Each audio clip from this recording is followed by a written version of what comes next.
It's the MythWits, a geek pop culture web series, broadcast live for video and audio podcasts. Watch us live at MythWits.com and find us on YouTube and iTunes, bringing you news and reviews about geek pop culture. We have comedy skits, play nerd-tastic games, and provide extensive on-location con coverage. And now, your hosts. So, intro, MythWits, blah, blah, blah, not safe for work, blah, blah, blah. Pete, Mike. Not safe for work at all. Watch this. Pete, Mike, Adrian, and Brian, and our special guests, Heather and Tyler Walker. Got it right this time. Is that what y'all think Tyler looks like? No, that's him. Oh, you are cute. Okay. So what I'm going to do now is normally this would be my portion of the show where I usually head up the interviews, but tonight Brian recruited our guests. He is our aspiring voice actor, so I'm going to let him take the show, and I'm going to do the news this week. So I get to drive the bus. You're on, baby. Too dark. Can I turn the light? No, I don't know what's going on. Do we seem really dark? Should I turn on the light overhead? Yeah, you should probably put some light on. Okay. Oh, You he's guys got look it. like devil bunnies. All right, I'll tell you what. While they're turning their lights on and all that kind of stuff, let me take the. Ah, there we go. Oh, sorry. It's probably being weird.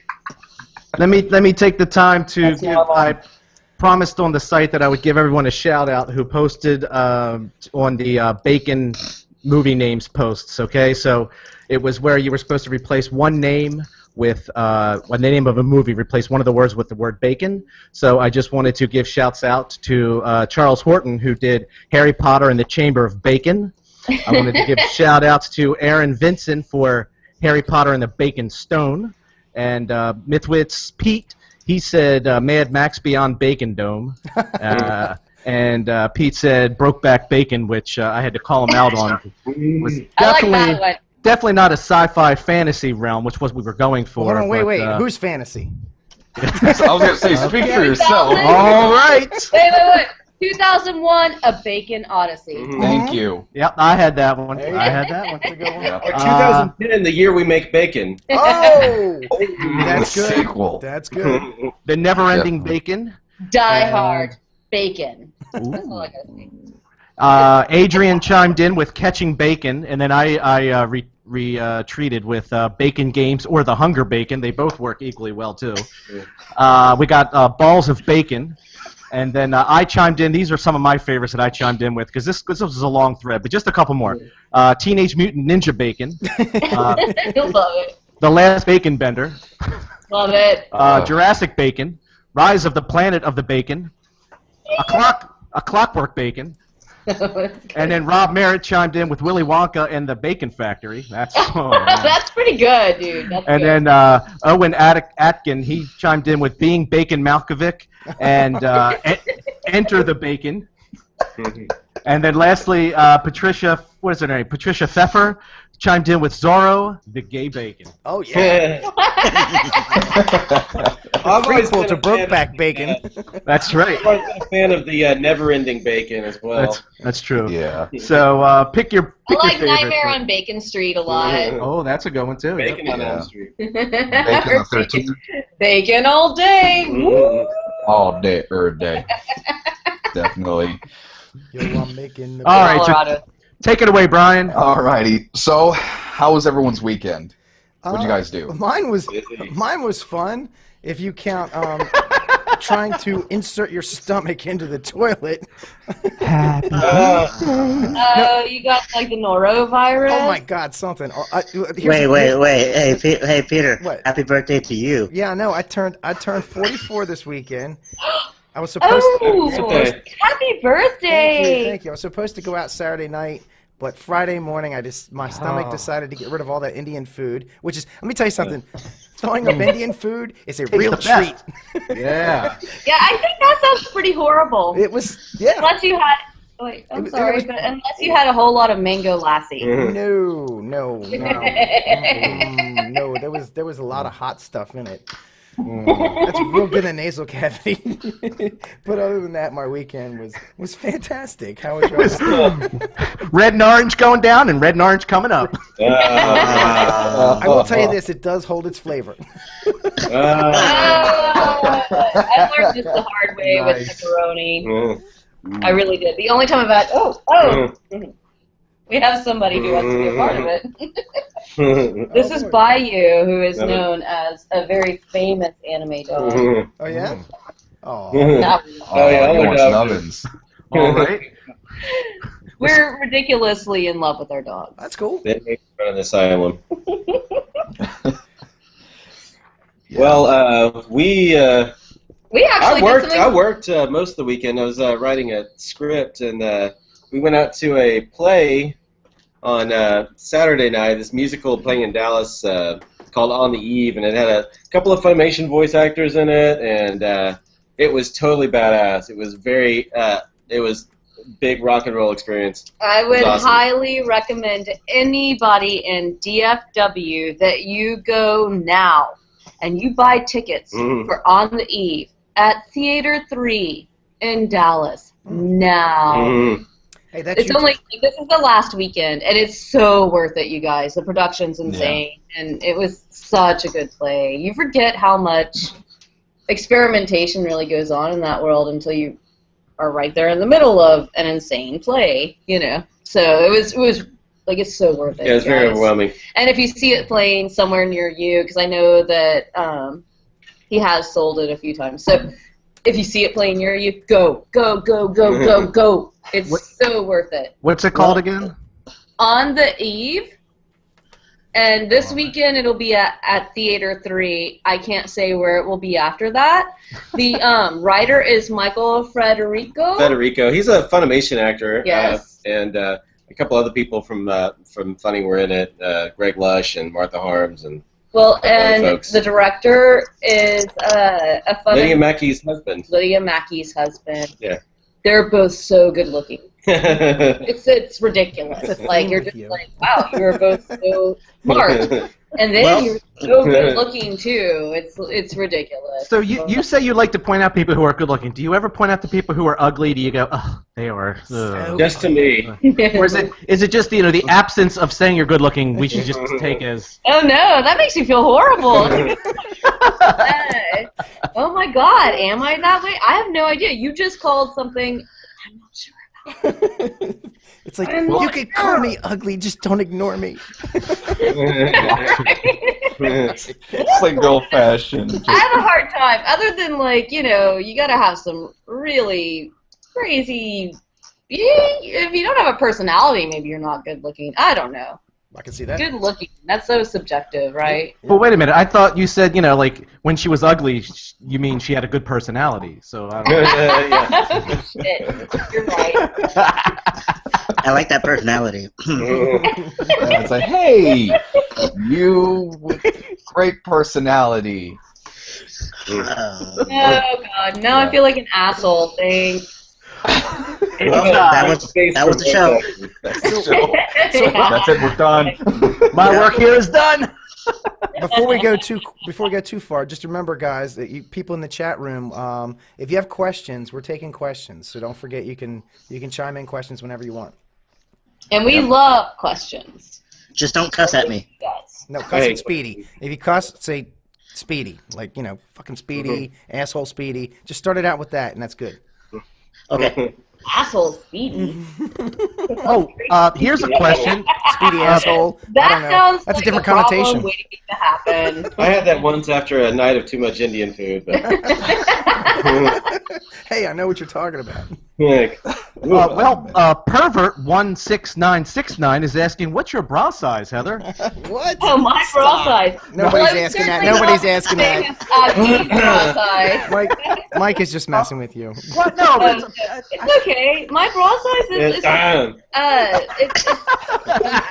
not gonna actually say what my it's bra almost size as big is. as Aki. No, I was gonna say it's Mike, you're married. doggy, but Mike. not quite the same.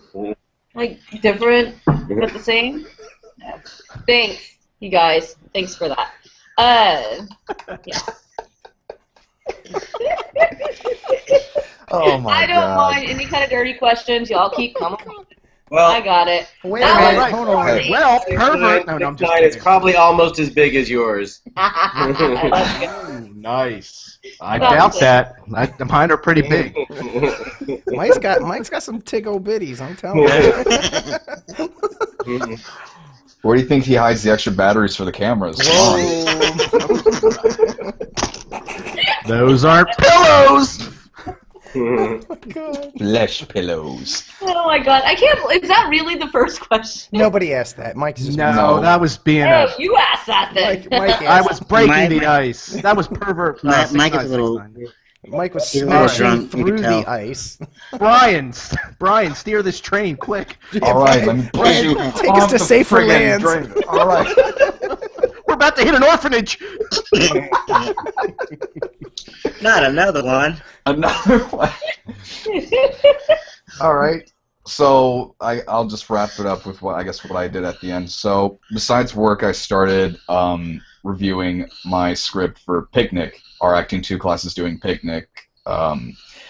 And we just recently did a roundtable discussion, and what's awesome is we did a comparison for the film, and I love my acting professor. I know I've talked to you and Tyler about my acting professor, but God, if anyone who is in the DFW area wants to take an acting class, take Gail Crownhauer's class. I mean, she taught Jeremy Lee, and she's teaching me, and I love her to death. She's got a mouth like a dock full of sailors, and I love it.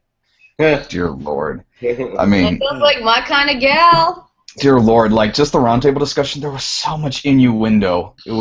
Everyone was giggling and faces were red. It was just great. Because there's a small scene. It's a scene between Hal and Madge. It's a lovely dance scene, a small slow dance, and it's these the small hand gestures, palm, and then going over, and it's the three body motions: thinking, feeling, willing, and then just out of nowhere she pauses. If you see that there, that is a wonderful hand job. Right there. I'm just like, Nothing like a wonderful hand job. Yeah, was I like- love your acting teacher too. She's serious and she's real. yeah. She's not Alrighty. So this is an anime special. Let's talk about some anime. So, I finally jumped on the Attack on Titan bandwagon. Good stuff. I started watching it, and all I could do was this face, like Phil Lamar from Pulp Fiction. Everyone who told me to watch the show, they said, prepare to be depressed, prepare to cry. Me, broken. I just couldn't do it. And I know, Pete, you saw some of it finally. Oh yeah, dude, I'm up Right. to episode 21. I only got 3 more to go. 4 more to go. Almost done. Almost done. Big middle-aged man, naked man babies Yeah. attacking the city. But and not everybody bro. looks, wait a minute, and everybody, hold on. Wait. It's got to be a visual. So those of you listening on the audio, you need to go to the visual at some point. But everybody runs around like this. They waddle. They don't even run, they waddle. And then they pick people up and eat them. It's awesome. Yep. Just straight up. Yep. Yep. Dear Lord. I think... Yeah, just pick them up and. Oh, they just eat them in one bite? Yeah. No, they chomp. No. Oh, No, no. they chomped. No, there's Right. chewing involved. I know Brian's into Godzilla. Godzilla can do 2 bites, right? Speaking of which, I was doing a little relaxation therapy before we did the show. Must have an old favorite. Oh, yeah. That's badass. I don't love have that. I guess I'll. Yeah. I don't have it. You don't have it? I don't have It's- it. it's Where's cool. the Godzilla stuff anyway? I don't know. Okay. We're. I'm a big fan. I'm a big. DVDs right now. I worked at a video store. Like, I actually worked at a video store, you guys. Like, literally a real video store. And I was there to see. No way. Like when they had Yeah. tapes. So the A legend. real foretold. one, not Blockbuster, but like, small time. What's a video store? Real video store where we got all of the weird shit on top. And that's how I actually found anime, to be totally honest. Was really through Payless Video, I guess. Yeah, mom and pop video store. Yeah, Yeah. Yep. actually it Gotta was. love those. Ours was called Video Explosion. We don't have one anymore, you guys. No, they don't have them here anymore either. They're all gone. They had a hell of they're a porn all gone. section. So there's movie They trading. did. You're right. And Remember they had the back room? Yep. Oh yeah. Oh, are you? Oh, I actually, literally, I guess I rented out. Cable porn. Right? Do y'all want to hear a hilarious story or not? We do. That's what we're you do? about. Go. Okay. I will tell you a very hilarious story, which I have not told many people. In my time working at Payless Video on Dallas Drive, so any Denton people will understand this, there was the back saloon, right? Like a saloon, oh yeah. And I was a very astute person, so I noticed that anal biker sluts was our most rented out cable porn, and we only did cable porn, so it was like, nothing could be like that crazy. Like you had like I think Hold on, now Googling. Anyway, yeah, cable porn. Come on, you guys, this is like before Skinamax. this was big. This was the best you could do. Right. But like these, okay. I will say, one thing I learned was that if it rains or any kind of inclement weather, construction workers buy a lot of porn. Back in the day, this is pre-internet. This is pre-internet, you guys. Yeah. So they would go to the saloon, whatever. But anal biker sluts was a big deal. I had a lesbian couple come in, and they asked me about anal biker sluts. Or no, they didn't actually ask me about that. They asked me whether or not I had an opinion about certain porn or not. And I'm like, well, anal biker sluts seems to be really doing really well, So maybe you want to check that one out. It's trending. Yeah, it's totally like hashtag anal biker sluts. Yeah, hashtag anal biker sluts. 2001. Yeah. So I'm like, yeah, you should check that out. I think you'd like it. Obviously other people do. So they come back with it, and they're like, yeah, and I'm like, cool. So then it's like 1 month later, after I've done this like really ridiculous campaign for anal biker sluts, which is not really my normal thing anyway. I'm fairly You're more decent. suggesting like a Godzilla movie or Yeah. Lynch movie. It's not really my normal thing. It's not my aesthetic. Sounds a little outside your wheelhouse. Right, but I'm also pro-sex, and it's cool. Anyway, so after like a month or so after that, and I have promoted it quite a bit. My manager comes to me and he's like, anal biker sluts. And I'm like, what? And he's like, Spits it out.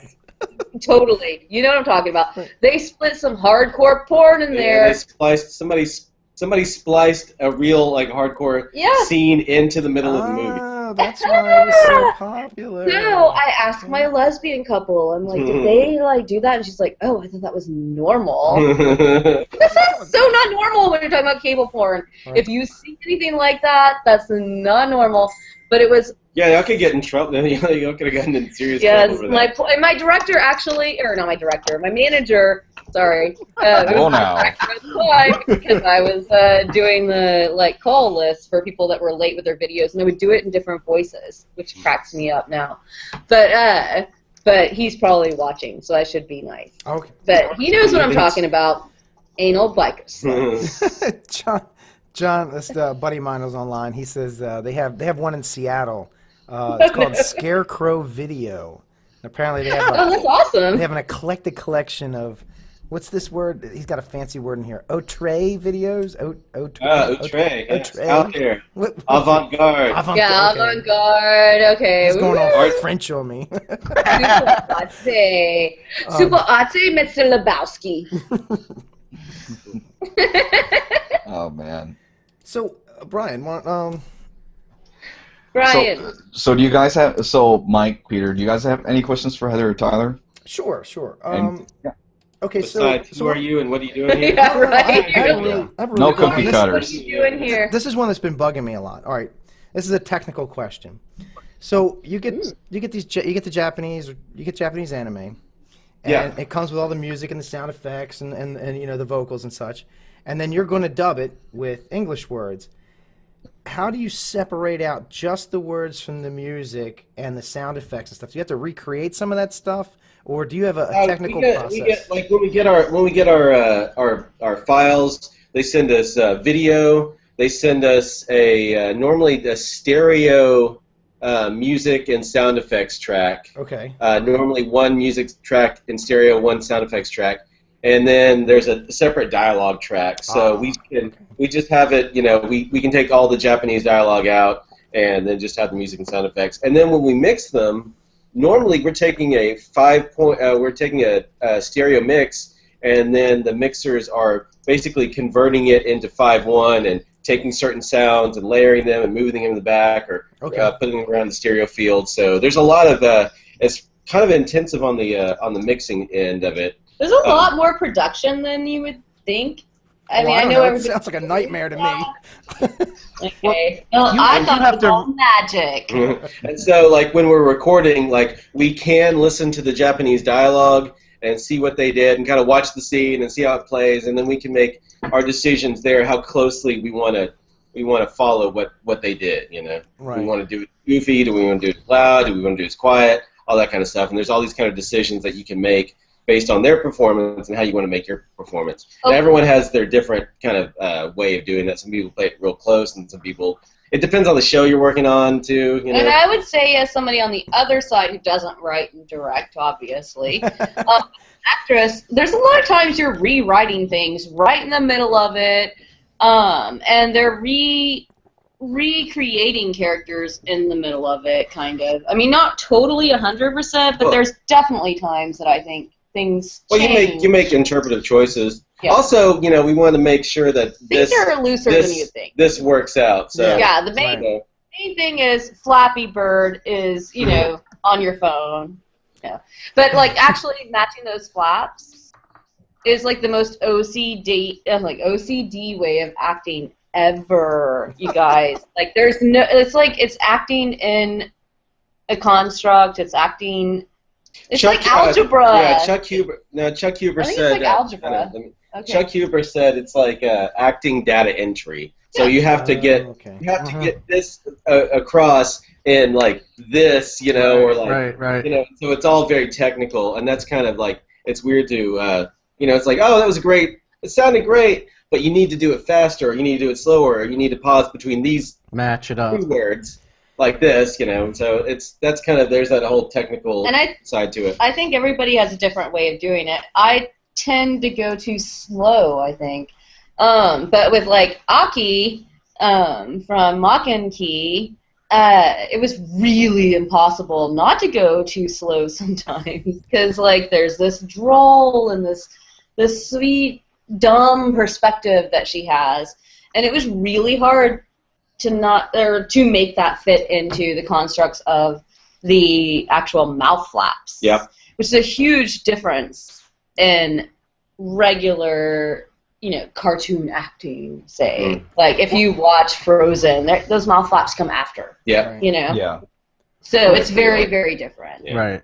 All right, I got a question. So do you guys have like bilingual advisors who will watch your work afterwards and go, oh, you know what, you are not matching the affect well, or this is culturally not working out, you should go back? I mean, no. What we normally sometimes we get this, we get the script in Japanese, and we have a team of translators that translate it basically for subtitles. So also and not only do you want to get the point across, you have that whole kind of economy of words because you want to leave the subtitles on long enough for them to be read. They can't take up the entire screen. They got to do all that kind of stuff. So we get when I write a script, I get a translated script, and then we also do time codes. So like with Fairy Tale, it's like at 00, 0.010324, Natsu screams Fire Dragon Roar or whatever, or he cries, or happy, burps or whatever. And we have to script all that stuff, and the translation is there. So you work off the translation, and sometimes there are certain things that are very, very, very culturally Japanese, and that maybe it exists in a fantasy world like Fairy Tale, which doesn't take place in Japan. So you can you don't have to play exactly by the same rules they've set up. You can adapt it, and that's the whole thing about adaptive script writing or adaptive interpretation. And there's no one that really, from my experience, and I've been there a long time, is that no one said, oh, they don't mean this. They'll maybe at some point you might read it on a forum or somebody's like, well, he's called so and so, Alvera Sama, and they didn't give him the correct honorific or that kind of stuff, and if you want the Japanese, you can watch the Japanese. Yeah, well, there's that. How much Japanese have you guys picked up just doing this? Oh God, I don't know. More than you would think. More Although than I don't think know, it's but I something don't that you know can much. conversationally use. So it's like specific weird words. And stuff. Dushidai! Yeah, like totally. Like probably like about as much as a really good anime fan. I mean, I don't think it's much different. Honestly, I can't imagine that it is because he hasn't studied it. Yeah, you pick some stuff up, stuff that's on its own, like, say someone's like Gome no Sai, you're like, oh, okay, they say I'm sorry or whatever. But I don't know. We really are concentrated on how it sounds in English and like trying to like think of what like when we're writing the script, we see the English text and you see that and you just kind of pick up stuff. But it's really, really about that. Honestly, when you're doing this kind of stuff, I mean that's there when you're going to adapt something from another language to another language, blah blah blah. Like, and there are some people in the industry that know a lot of it, and some people that pick up a lot of it, and some people that that don't as much. They don't care at all. Some of the people they're like actors. that I've worked they don't with. care about shit. They're amazing anyway. Some of the people I've worked with have even like translated, like Clint Bickham, who works for One Piece, or writes the lead writer on One Piece. He was translating the manga as well for the manga company. So that he was very invested in the show already. That's why he would know everything about the show. Wow. So, all right. So when you're talking about having to match the mouth movement with getting the time, so it's getting the timing right. Pete, the technical term is Flappy Bird. Flappy Bird. Okay, well, it's the Flappy Bird. And you're Flappy lips. And you're trying to deliver your lines, and you're trying to deliver the right affect, and I imagine at the end of a day of shooting, you're probably tired as all get out, because I imagine it's a lot of concentration. You're tracking like 4 things at one time. That's so true. Yeah. He knows way more about this. Yeah, than we have 2 in the booth for the actor. We have our mic, which we have a Neumann TLM 103, and then we have 2 monitors. One on the left side, which has the script, on the right side, which has the video, right? So you're having to look at kind of like the script through one eye and the video through the other eye. Now, million eyes. And they show you the Japanese, or whatever they may have done already, but most likely it's the Japanese before you do your line. Yeah. But let me tell you guys, because this was a big thing for me. There is no actual rehearsing. None. And we all hear cold read, and we all think cold read. Okay, cold read. Woo! Oh. But in reality, a cold read is literally like, hey, you're watching the Japanese, now go. Yep. And of course, it doesn't always work. God. And that's really hard to accept about yourself, because you want to be really amazing and but there's absolutely no way to make it all work in one moment. And nobody gives you a chance. I promise you, I've dealt with several different directors. Nobody lets you stop for a second and say, let me just practice for a second. It is, let's go. Well, we do it again. Well, yeah, we do it again because they're hoping that maybe they'll find something there. But still, as far as many actors would think, there's no rehearsal. It's just right. Go. And that is really intimidating. Yeah. But also really freeing. It's really weirdly freeing. As far as while you're making it and while we're working off the script, it's really a lot on the scriptwriter's shoulders to make sure that you have to say okay, this person says 1, 2, 3, 4, 5, 6, 7 mouth movements, and then 2 more, and then a pause and 2 more. So you write 7 syllables or sometimes 8 to kind of make it so you don't have to go so slow. It depends on how the flaps go, and then you have to have 2 more, you know. This is actually one of the things that I taught to my amazingly brilliant husband. But that maybe some of the people who are Shakespeare fans, they have a one-up on a lot of people because they deal with sonnets, they deal with iambic pentameter, they're dealing with a lot of things that really help you in this industry. They've already gotten used to a certain kind of construct. Yes, and they get how to enunciate things and do things differently. Highly suggest studying singing, Shakespeare, acting before you ever think about even thinking about anime, and then that's already like kind of cheesy. But it's just different. It's different. Everyone, you know, people come to it from a variety of different ways, and there's people who are, you know, who've been in a lot of stage productions who don't do as well in the recording booth, and then some people that just kind of like, you know, they're like in a band, or they're like they have some sort of talent, or they just like you just call them in and it happens, you know. Or you can take them and you can tell them what you want, and they can give you the reads you want. And that's a big part of working with actors and being patient with actors and trying to explain what you want without being too pedantic and all that kind of stuff. And it's a constant struggle. But, you know, as far as the, you know, fitting all that goes together. Also, we have some editing tools that we can use. You know, we use Pro Tools. You can fudge things a little bit. And then sometimes, you know, working on these wacky shows like Fairy Tale, they're like, bah, bah, bah, and it's like, well, you're not going to do that with it. You can't sound like that, you know. So there's a certain leeway, depending on what scene you're doing, what character you're doing, all that kind of stuff. And depending upon what you can do. Anyway, some people can take their voice really low, some people can take it really high, they can do all kinds of crazy shit. Some people are just really good at acting. Yeah. So will they ever edit the video itself, like maybe speed up or slow down the actual videos and the actual flaps of the bird? No, we can't. No, we can't do that.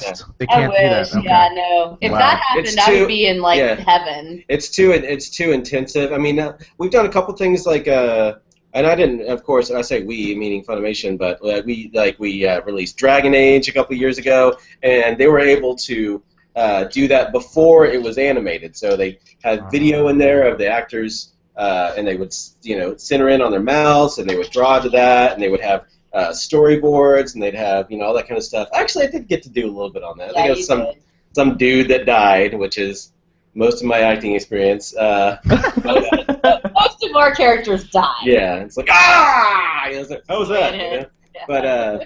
But anyway, so, you know, but rarely in our field, and especially where we are doing, you know, anime, that you don't do that the animation is how it is, and you just have to deal with it. You got to live with it. You got to work around it. You have to figure out how to make that all work. I just love that he said you got to live with it. You do got to live with it. You got to live with it, dude. Yeah. It's like, these are what the flaps look like.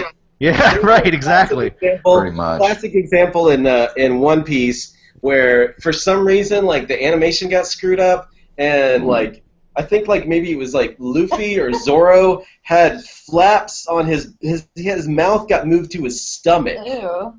And they just had to match him. And like, it was just a mess up. But it's like, well, we can't fix that, you know. So that's what it's doing. And nobody had to sound like a stomachy version. Try to act like nothing's happening. Like a horrible. Yeah, you just try to act like nothing's happening. Like horrible is happening. Everything's fine. How are you? Hey, if it was my stomach this weekend, it'd have been. Seriously, I feel that way. Well, I got a question. So, do the producers or the directors, do they allow you guys as actors to give any kind of input after the fact when you guys get the script and you're looking and you're there on the fly? Do you, Tyler, get to like say, you know what, have you thought about maybe doing it this way, and are they receptive to that kind of stuff? Well, Tyler definitely gets that thing. As an actress, I would say I have to listen to my director no matter what. Yeah. You know, so he's better off answering it's that.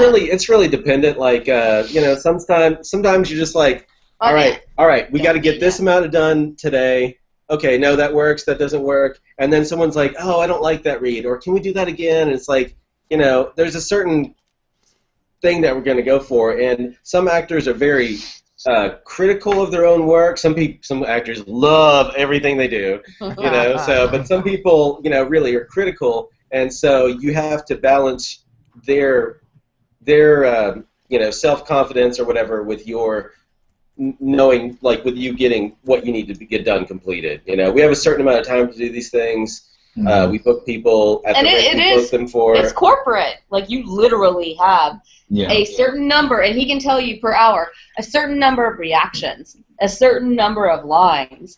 And, like, if you can't get those done, it doesn't mean, like, you'll never have a career in anime or something like that. But it's kind of a big part of it. You gotta produce. And, tick, tick, tick, tick. A part of making any kind of art, and I've always been, doing music or whatever. We've both been artists our entire lives. But there's a certain part where you have to say, like, okay, let's get it done. If it's really bothering, we'll fix it later. We'll do it later. There's some lines that you screw up, and it's like, oh, that sucked. Can we get it again next time you're here? And if you're really cooking on a scene and you get a bunch of stuff done, and then there's that one line that takes forever, you can spend your time on that because other things weren't a problem. But the thing is if the things aren't a problem and they're working out, you don't spend that much time on them. But if they don't work out, it seems like an eternity because you're like, okay, let's do this for the 20th time, we're going to get this line right, and then everything else flies by, and then the actor's like, oh my god, it took so long in that one line. It's and that's me. That's me 100%. I want a first line read every single time. And that is not exactly possible. And I'd love for other people who want to be a part of this to understand that's just really not as possible as you would think. That takes a lot of practice. And then on top of that, then you're dealing with a lot of freaking, like, flaps. And you can't guarantee. There's a lot of rewriting happening in the middle of it all. Yeah. You change phrasing, or you say, okay, you have flaps that go like blah, blah, blah, blah, blah, blah, blah, blah, blah, blah, and then you want to make that, or, you have you try to get across 3 ideas in one thing that never stops moving. And so it's like, well, how can we make this sound natural and not say, like, I like cheese, I'm a man, I went to the post office. It's like that classic anime 3-sentence thing. Yeah, you want to try to make those as minimal as possible. I think that they work really well with the particular actor too, to make that rewriting work sometimes. I feel like sometimes it's personal. I don't know if I'm wrong. Well, sometimes you rewrite a line, you have problems with the line, and you just rewrite it, like, and it's like, and then it's just get your mouth around. And then it's just like, hey now. Easy. Yeah, but, like, sometimes you just, okay, thank you. Of course I would say something stupid. But sometimes, like, you have this line that you're having problems with, and you're like, oh, how about if you said this instead? It's the same number flapped, and then it just happens, and it's like, oh, that's way easier. I will say some directors, instead of doing that, will spell it phonetically on the script. They'll just change the script right there and, like, phonetically spell it, and, like, for some reason it can be magic. And, like, you really will just all of a sudden, like, you can just word it right, so you just have to. I think as an actress, the one thing I have learned is not to be hard on myself. And I think one of the best things I learned was actually from Joel. I've learned so much from this dude, so, like, don't take that. I mean, this is where I learn everything. But Joel McDonald actually 100% taught me that instead of apologizing when I flub a line, to just keep, can I say fucking? Yeah. Keep fucking going. Yeah. Because if you don't keep fucking going, you're just wasting time. Right. And it's all about time. It's not really about your ego, So the most important thing is to remember these people do this all the time. It's not about you. It's not about you. If you want to be a voice actor, Brian, I love you. You know this. If you want to be a voice actor, it's not about you anymore. And then same thing with acting, really. Unless you have your own anime con. Well, yeah. If you're Habercorn, nobody can compete with that. Though. That's not Dude, I am so blown. I just realized something. I don't think I'll ever be able to be a voiceover actor, and it's been a dream of mine. But see, I have been a state employee for so long that I don't think I could tick tick tick. You know what I mean? I'm just No, I know. I'm just used to being a state employee working at a state pace. You know? Yeah, you got paid for wasting time. Right. Hey. Are there state voiceover jobs? Yeah, there are actually. Just answer the phone. Yeah, but if you are like, and some of our people that have gotten, that we've done a lot of stuff or whatever, like, you can hang out a whole lot because you get so much stuff done. And it's like, okay, let's get in the script, and like you knock shit out, and it's like, okay, let's go get some more coffee, or Yeah, that's your best case scenario, and I think that's reserved for really, really experienced actors, or maybe not really experienced actors, but just really talented, really actors. experienced voice actors. People like Brian. Brian. Hey, Brian. Oh God, it's starting. Don't you have any questions, Brian? So Brian, you're getting excited about this? It sounds like a big. Brian, what have you been sitting there just masturbating this whole time? Come on, man, speak up. Can you guys hear me now? Flappy Yes, we Bird can, on us. We're talking about Flappy Bird. You know what? I'm actually glad you just mentioned Flappy Birds, because I was going through Facebook earlier before the show, and I think Todd is getting in on this iPhone auction. Yes. Didn't he like sign his iPhone as well? Who's Todd? I'm not sure. Oh, Todd Habercorn. Okay. You don't know who Todd is? Oh my well, God, sadness. Sorry. Sadness for you. Not for me, for you. He's an amazing man. He's an amazing voice actor. He's an amazing actor. He was on Scream with a Banshee on the Sci-Fi Yes, that's Channel, true. Okay. which is very true. That's right. Very good. Yeah. He's also on Star Trek, right? Star Trek continues. Yep. Star Trek continues. They just premiered the episode a couple days ago. He's Spock. He's But amazing. our younger people may remember him as Mr. Knickerbocker on Barney. That is 100% true, and everybody go look that up. Because I didn't know that, and I looked it up, and I was not disappointed. I wasn't right now, not disappointed. Great. At all.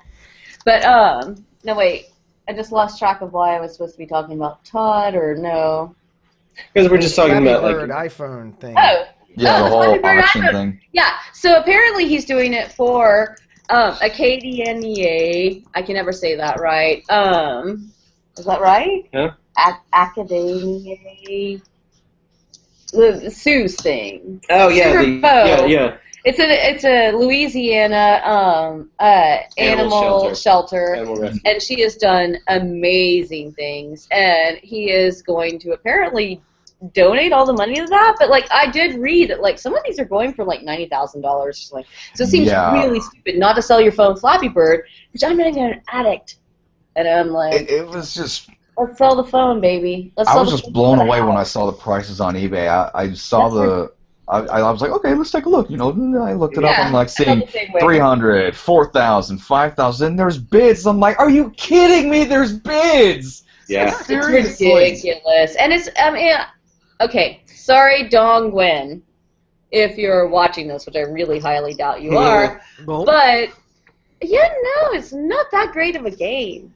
It's okay. I don't even know where people get completely addicted to it. Are any of you addicted to it? Do you all have problems? Honestly, I just found out about it recently, and I don't even really know. Okay, I don't even really know that much about it. I found out about it recently too. I feel like this is all like some big con. Like we're all being conned. It's all a facade. Yeah, You know what? It's a meme. That's all it's been. I mean, it's not even the game itself. The game sucks, but I will tell you this. The best thing about Flappy Birds to me, and maybe you can find this on Vine, but I found this Vine video that somebody made, and it's them it's a real-time thing where they had the tubes that were lined up, and they were in the Flappy Bird suit, and it was just them like going over and like falling, over, and trying to go through it. It was like the funniest thing. That was the best thing about Flappy Birds. That brought me. Other than that, I'll honestly say I liked Flappy Bird. Okay, I think he's a genius, unless he didn't want attention. I think he was just like practicing it. Have you ever had this thing where maybe you were just practicing trying to make a crap game, and then all of a sudden like it takes off, and then you like have to like put it in perspective. He lives in Vietnam. Right. I don't know if it's a great thing to have $50,000 a day in Vietnam. I have no idea. That might be kind of scary. Yeah, it could draw some attention to yourself that you may not want per se. So if you really want to make a, death threats. And I was thinking if It's you want interesting. if you It's want to make interesting. a game that would make a lot of money, make a game called Fappy Bird. Fap, fap, fap. where you stake it and then you get like sort of like 4D. It's just all accelerometer. Right? You're Yeah, like, yeah. You just gotta You're shake talking your about a phone. 4D experiment. oh, that's awesome on the Oculus Rift. Right. Ah, man. Thanks for the idea. Oh, great. Now you got them going. Way to I go, think Tyler. that might be called lock and key. Mhm. Sell that out of John, other guy in Seattle's video store. The back Oh, room. man. Dear Lord. I just, Hey, aw. Adrian, is there anyone in the chat room that wants to ask any questions? I'm Other than Perv 6969, I think he jumped out. But anyone else?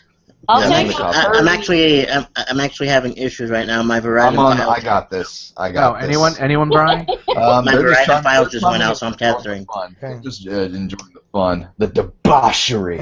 Anyway, Douchebaggery. douchebaggery. And that's Oh, us, man. not you guys. Trust me. Oh yeah, it's us. Of course.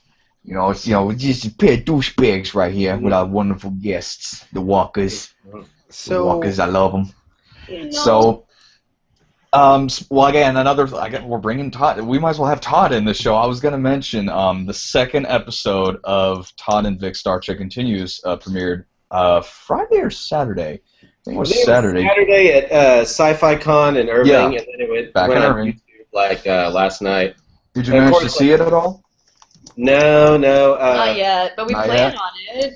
I haven't. I was actually in my office working from like noon to about 1 a.m. last night trying to get the script hammered out. But Yeah.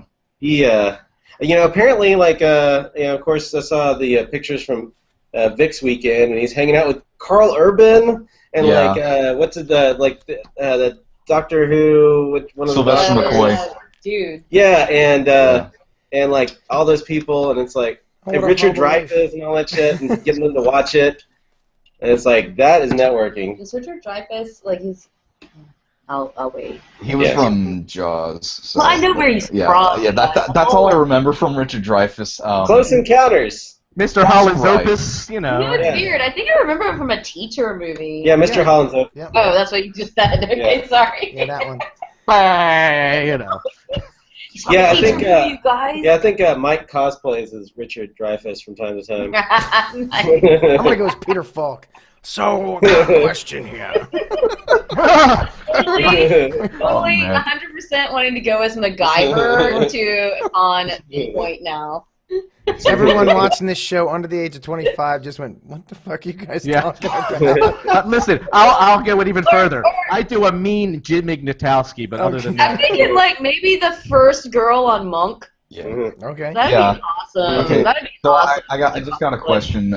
Please forgive me, I'm terrible with names. It's Baru Q. Do you guys watch the shows you work on, and if so, what do you think of them? That's a good question. Do we watch the shows we work on? Yeah, they and have. what do you think about them? Like when? When I do we would watch I would those? assume like maybe After. I think they're you're watching the finished product, right? Yeah, like Yeah, after when it's you done and when it's you on watch the finished TV. product and it's on air, like Toonami or something, like I don't know, Oh, Space Dandy. Like, Space do you Dandy's watch now on Toonami. yourself? Do you watch it? yourself? I Fap, fap, fap, fap. Oh, Like Creepy Clown Time. Well, see, like we do like, I mean, by the time it's released, I've already watched the episode, like our version, usually 2 to 3 times.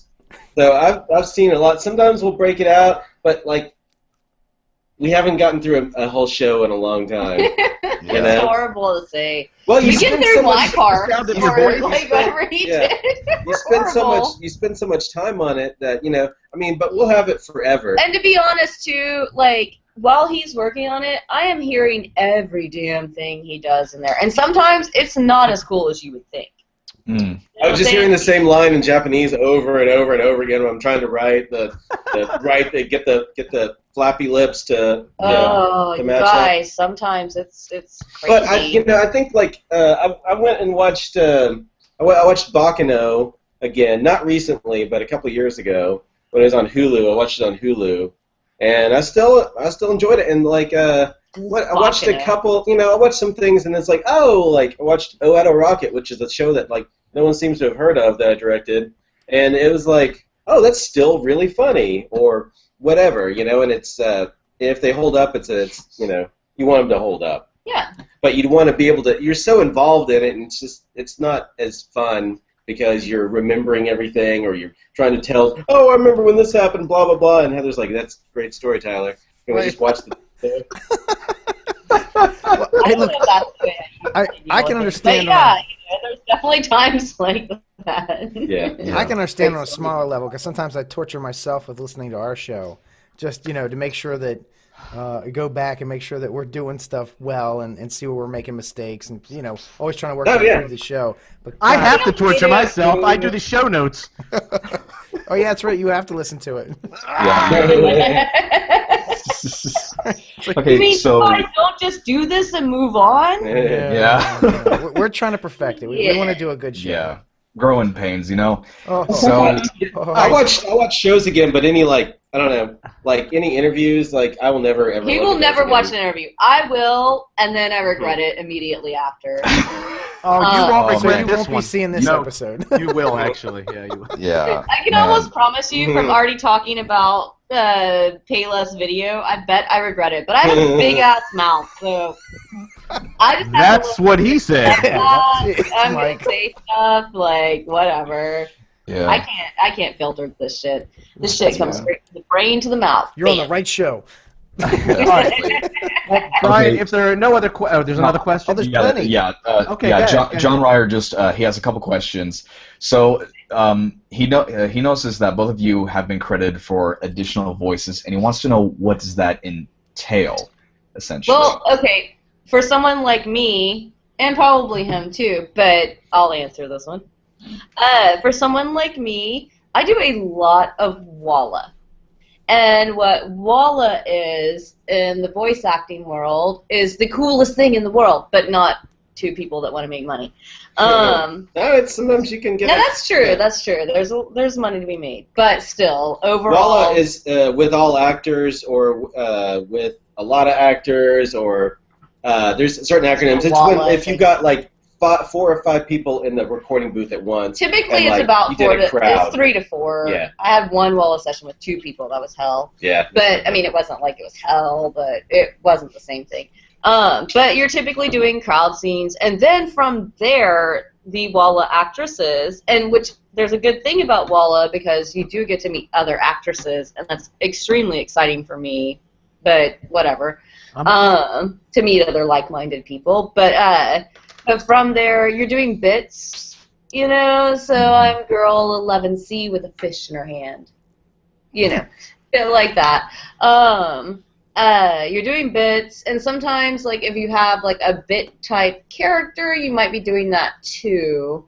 But, yeah, it's okay, so we've got this scene, we've got, say a fairy tale, we've got Natsu, Lucy, Happy, Gray, and then Villager A that's saying oh, things are terrible, the Dark Wizard has come and blah blah blah, and it's oh, hey, can you this is you're gonna be doing the Dark Wizard 24A today. Well, and that's the bits, but as far as Walla, additional voices though are normally credited as that. If you don't, if a character doesn't have a name and doesn't meet a certain line count criteria, there are additional voices. And typically, I would. So it's like Chris Kaysen says, it's the he went that away guy, or it's your guy who dies C in a scene. The villager screaming in terror. Or wait a minute. I was saying, I'm typically the girl that's either going to be some sort of thing over the loudspeaker. I tend to get that a lot, like a robotic type voice type thing,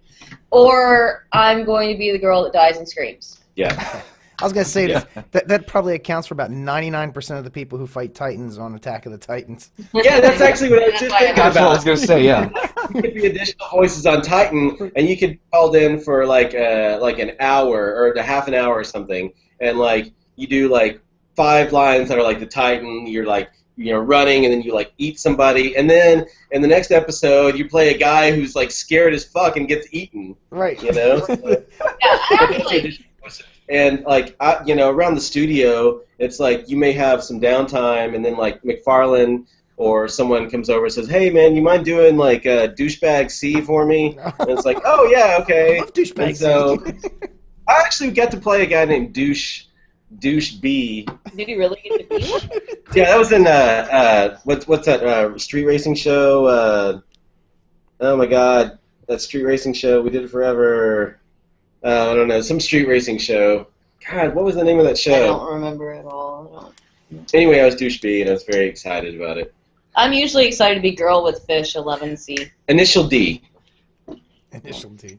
Which is Oh, all like, I got you. Initial D is that show where it's like, oh no, it's like, well, that corner's coming up, he's got to take that corner, and then like, you hear the guy driving, he's like, okay, this corner's coming up, I got to take the corner, and then someone else is like, you think he's going to take the corner? And then the guy's like, I got to take the corner, and it's like, oh my God, he took the corner! The weird thing about this for other actors is, one, you don't typically in the booth, you're not spending time with people, so there you are with 3 other girls, whatever, and then you're doing your bits in front of them.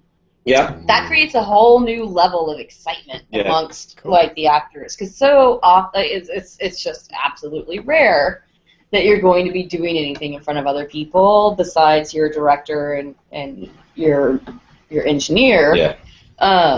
But it like actually pushes you a lot farther. It's interesting. It's fun. But it's WoW's cool. also fun because And you it's learn all, things from other it's people. all a lot of it's ad libbing. It's like, okay, so you guys it's all improv. You guys are in the marketplace. This scene lasts 2 minutes, and you just want to make up stuff. Okay, you might want to talk about the king who's named blah blah blah, and this thing that just happened, and this thing that just happened, and this thing just happened, and then this thing just happened, and then like by the time you're done explaining it, they're like, what's going on? Yeah, well, like, sometimes they over-explain a little bit. It's not. Yeah. I totally understand that.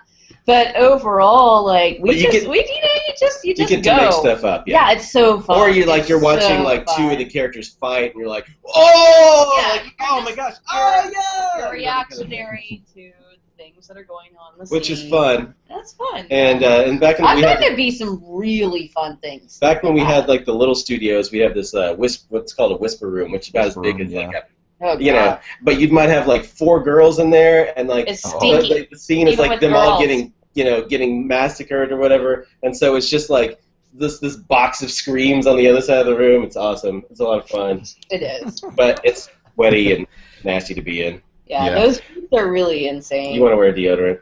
But besides that, we, there's a lot of things you want to do. We changed locations. Oh God, it was like maybe 5 years ago. It's more than that, I bet. I think it's like 5 years ago, and we built in new studios, and so. But every now and again, like when I went to do Toriko with Jerry, he was in one of the old like studios, so I had to do it in what I consider like sort of like the telephone booth. Yep.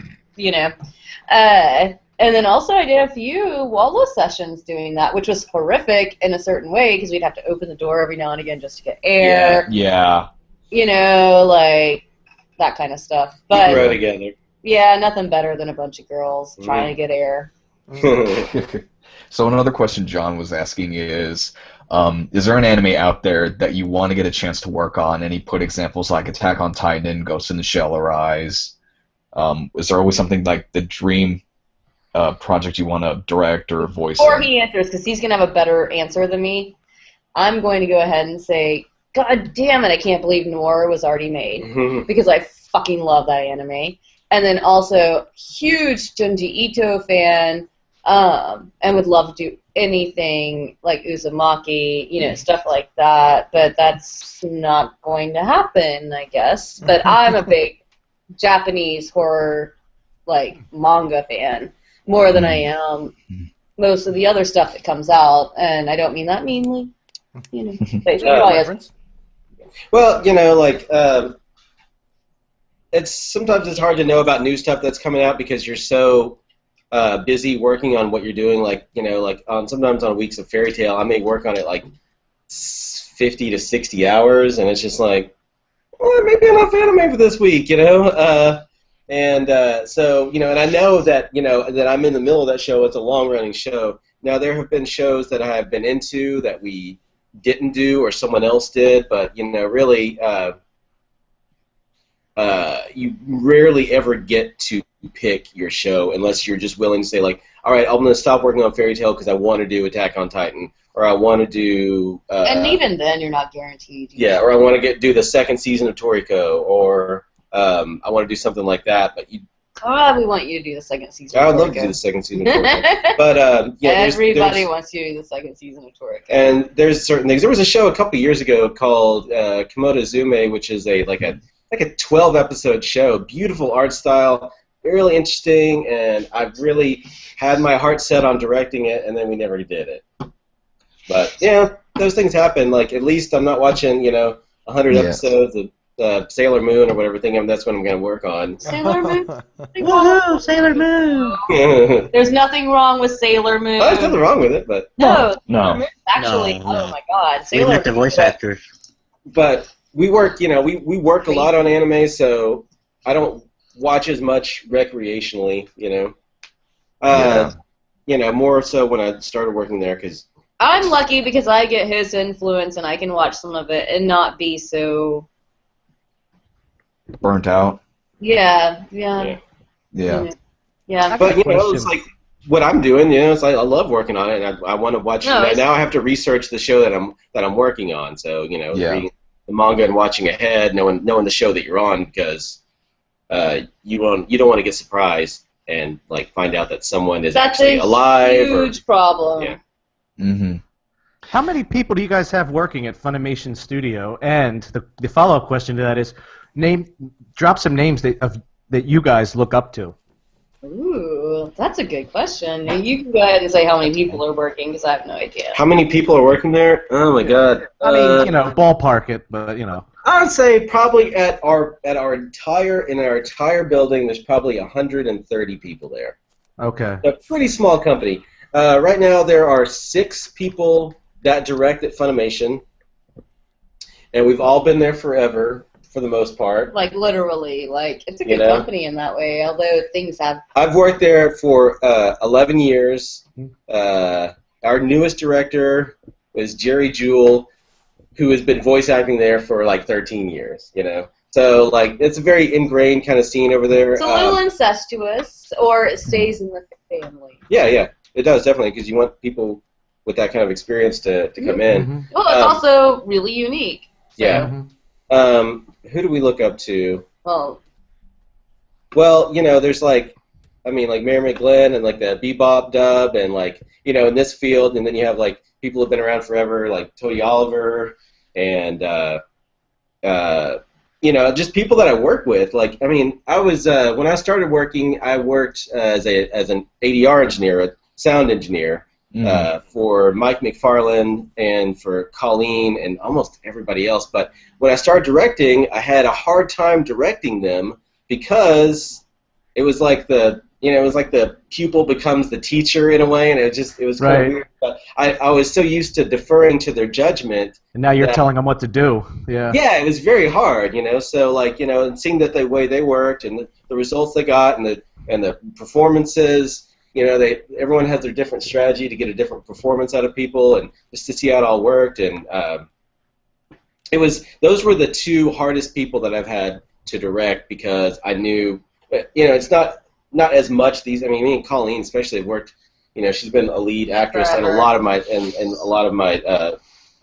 my titles, but it was really hard to make that transition from them. And then seeing all those people that played this weekend. I looked up to them because they were far more talented than I knew. So, in a way, you're kind of constantly learning about people. Yeah, and you look up to a lot of different people because there's a lot of really talented people up there. I would also say you never know what somebody's going to pull out for some character. I'm just kind of free thinking here, but when Scott Freeman talked about doing his crazy weird voice he'd never thought about doing for Toriko, and it worked, then all of a sudden he's doing that voice for Toriko. I know that's different, but still. Seeing people being able to adapt and perform in that way. And to me, and I guess I would count Scott Freeman apparently as one of mine. But I would say also, if anybody's on Reddit, go read Tara Strong's AMA. Because Tara Strong, yeah. oh my God, love her so much. Like totally, especially after that AMA. No matter what, I would still have loved her, but like that AMA, like I thought she put it out there. So Reddit.com, go look up Tara Strong, and then filter it through new stuff, because who knows what you'll find if you don't. Because Tara Strong's really hot, and people like to. Oh yeah, oh man, beautiful woman. Oh my God. Seriously, like seriously. Now, to me, I grew up Looney Tunes. I grew up with characters, and I was doing like character voices from the time I was like 6 years old. Like I was the church lady around all of my mom's friends. I was an only child, so I was made to entertain. My favorite was Ed Grimley. I used to love doing Ed Grimley. Oh, I loved Ed Grimley. My mom actually gave me an Ed Grimley doll, thinking that it was oh my God, Alfalfa? No. The cool guy that we all love that has a bike, and why am I Pee-wee Herman. Thank you. But mom gave me Ed Grimley doll as a Pee Wee Herman doll. Nice. And I had to like accept that in a weird way. But yeah, I love that. But no, most of my heroes would probably be like Mel Blanc and some old school heroes. Frank Welker. Yeah. Yes. But I love creatures. I don't feel like I have to be a leading lady. That's not in my cards, and that's 100% okay. I don't need it to be in my cards. I'm totally fine. Like, I love just playing, and there's so many good characters to play with. I always like doing monsters more than people. Yeah, monsters are way more fun. Like, to get to do Angelica in some ways. Now, Aki was extremely fun, but I consider her like a monster in the opposite way. She's a dumb, sweet monster. But like either way, it's extreme. Huge breasts. Well, yeah, extremely. Oh yeah, with the big bosoms. Yeah, she's Fappy Bird worthy. See what you did there. Nice. Oh man, it's always funny because for me, one of my inspirations was John just said sacrilege. Anyways, one of my favorite inspirations is Rob Paulson. I love his work. Rob Paulson. I mean, his range was always great, especially in Animaniacs when he worked with Steven Spielberg's productions. I love those. And then of course Jesse Harnell was Yakko, and Tress MacNeille was Dot. Just that show alone was what made me want to do this. I was just a little boy. I was just like, I want to do that when I'm older. Yay! And How old were you when you decided that? Let's Yesterday? see. No. Yeah, I was really just watching Animaniacs and Tiny Toons, and I'm like, No, I don't. I'll tell you what. Pinky and the Brain, all that stuff. Like, Yes. From what I He know about decided Brian, that when he was still sexy. from what I know about Brian, he's serious, so I know. And when I was a kid, I was real into Super Friends. Oh, Oh, Cosmo would like to also say Yeah, he he's was a voice into Super actor. Friends, Okay, too. there we go. Dog's a voice actor too. He uses But, his voice a lot. Super Friends, and I watched all the Battle of the Planets and Star Blazers and all those anime that were very Americanized. Yep. Or Space Battleship Yamato if you're nasty. That's nasty. Yeah, there's all those things, and it all becomes part of it. Me and my friend used to we would play records and try to match up those with the mouths and everything. So I guess I was just kind of training for this my whole life. I think Cosmo wants to be on it. So Yeah. All right, so here's a question. Have you guys ever had opportunities to meet some of the really bigwigs, the major, voiceover actors in the industry? And if so, do you have any stories and, anything you can talk about? He could. Yeah, I can't. I wish. I mean, besides all of my lovies, no, I have not met anybody other than what you would think of. I mean, Todd Habercorn, all of our friends. Yeah. But yeah, when it comes to the biggies, no. I mean, I'm not I haven't been to a lot of conventions or anything like that. I'm not a big con person. But we're not opposed. Yeah, just like, they always, the actors are the big thing, the directors are, we're second-class citizens. When no one wants to see they want to see the puppets, not the puppeteer, am I right? Right. Anyway, when I was I got to go to New York Comic Con a couple of years ago when we premiered Fairy Tale, and I actually got to meet the creator, Hiro Mashima, which is like super nerve-wracking because we're like, oh, this is your baby, okay, this is what we did with it. It's a big deal. Like, you don't even, I don't know if many people can understand. But anyway, we were over there signing autographs next to Mark fucking Hamill. Yes. Nice. And that was awesome, and everybody I was there with like Todd and Jonathan Klein from New Generation, and they were all just falling over themselves to introduce. And yeah, he was super nice. But I'm like, okay, I'm not gonna crowd this guy. I'm just another person who's loved him since I was a kid. And he reached out his hand to me, and I'm like, all right, he wants to shake my hand. He doesn't know who I am. He wants to shake my hand, and it was pretty cool. Okay, so it was also like right there was like Elijah Dushku and like Kevin Sorbo has done. Oh no, Elijah Dushku. And like all these like and like Jason Mewes and like all these people like from. Oh, the Muse, news to the nude. Next to us was the guy that drew Foxtrot for the Sunday morning, like really Sunday funnies, and it's like that is a strange person to be at New York Comic Con, but there he was, man. Huh. And I guess y'all were some of those autographs like paid for or no? Like Mark Hamill and stuff. Oh yeah, Mark Hamill's autographs like 100 and. Oh yeah, you pay for those. Oh yeah. Tyler's is 200. Yeah. Yeah. That's the way I. It cost me $200 to sign an autograph. Tell you what, I'll give you 50 cents. Can you do some finger paint on it? I pay you to let me autograph something. Can you just put like an eraser mark on the page? Just spit on mine. Can you spit on mine?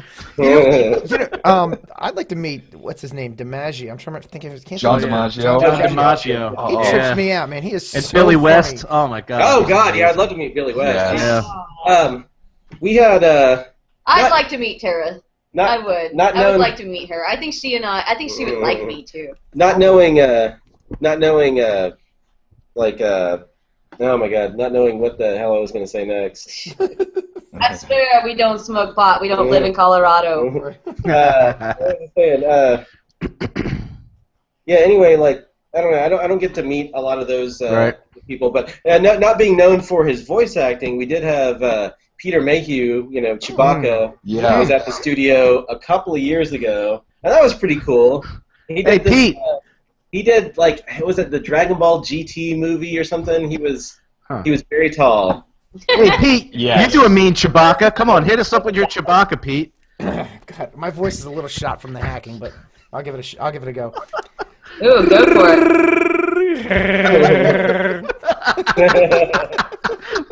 Anyway, how many people are fans of Roger Rabbit? I can do a quick Roger Rabbit. Yeah. Oh, let me hear.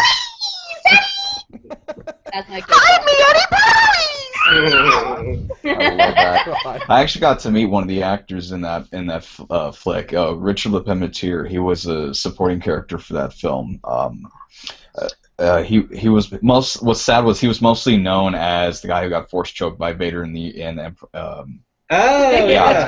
was typecasted essentially, and I felt bad. But I was like, wait a minute, you were in something else. This was like my first Comic-Con. It was in Dallas, the very first time. And I'm like, you were in something else. And I thought it over.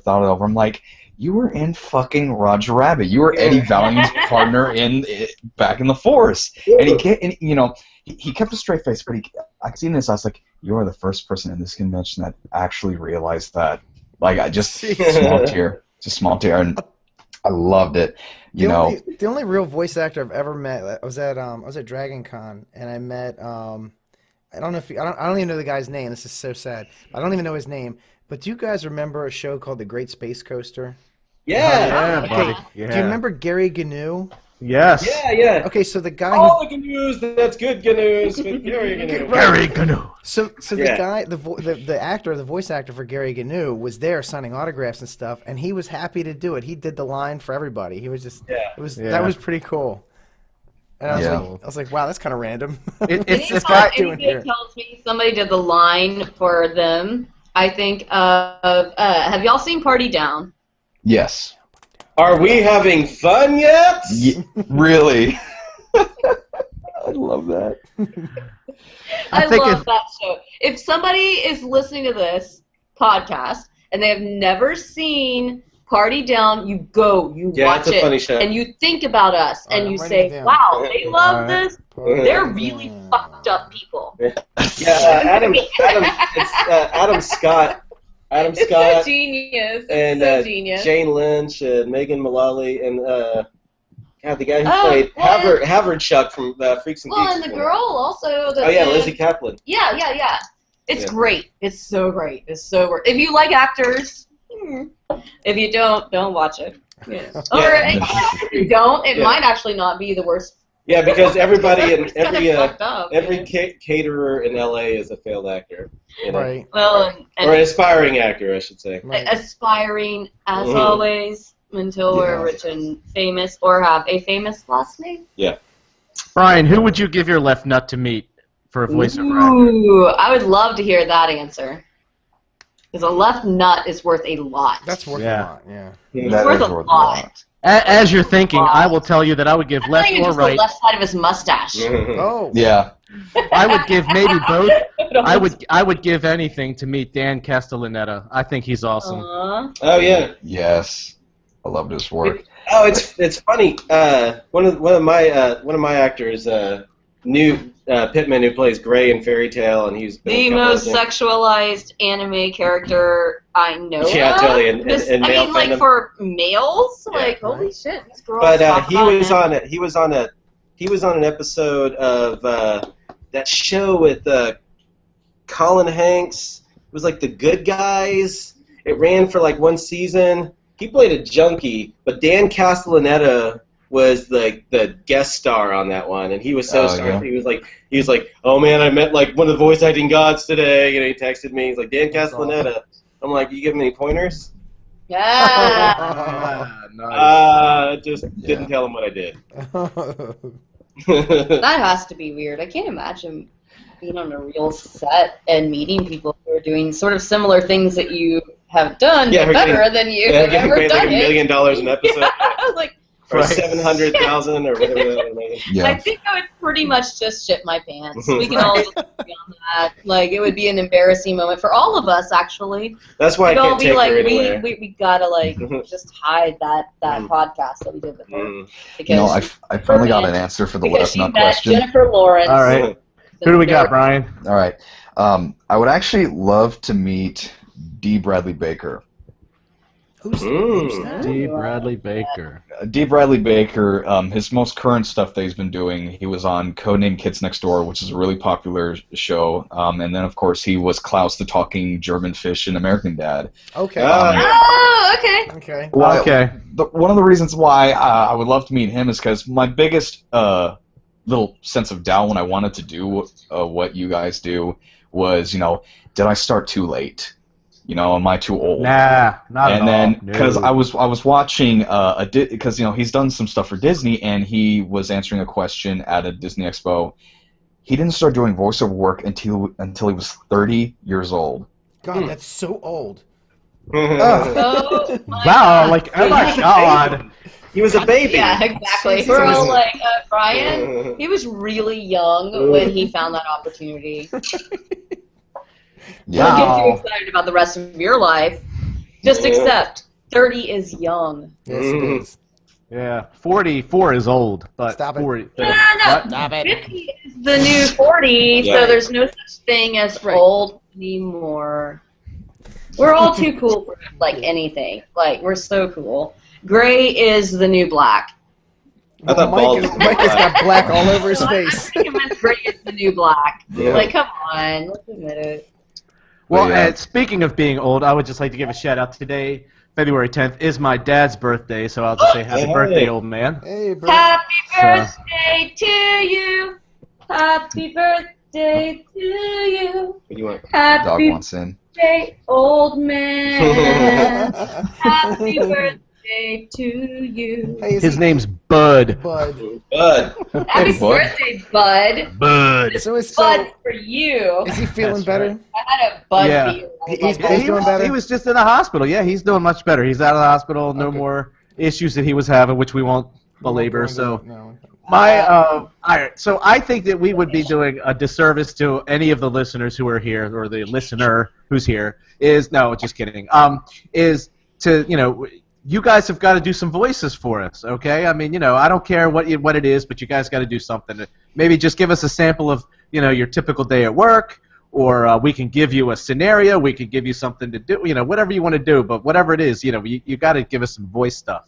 Got to give us some product. Product. You got to make with the Flappy Bird. Oh my God. Okay, well, I guess while he's thinking, I could probably pull out some hockey. So we'll just go with what gets me right there with her. But oh my God, it's like, why is the scene so hard right now? Hold on, give me 1 second. Not on the Okay, spot. so here's the Alright. scene. Huh?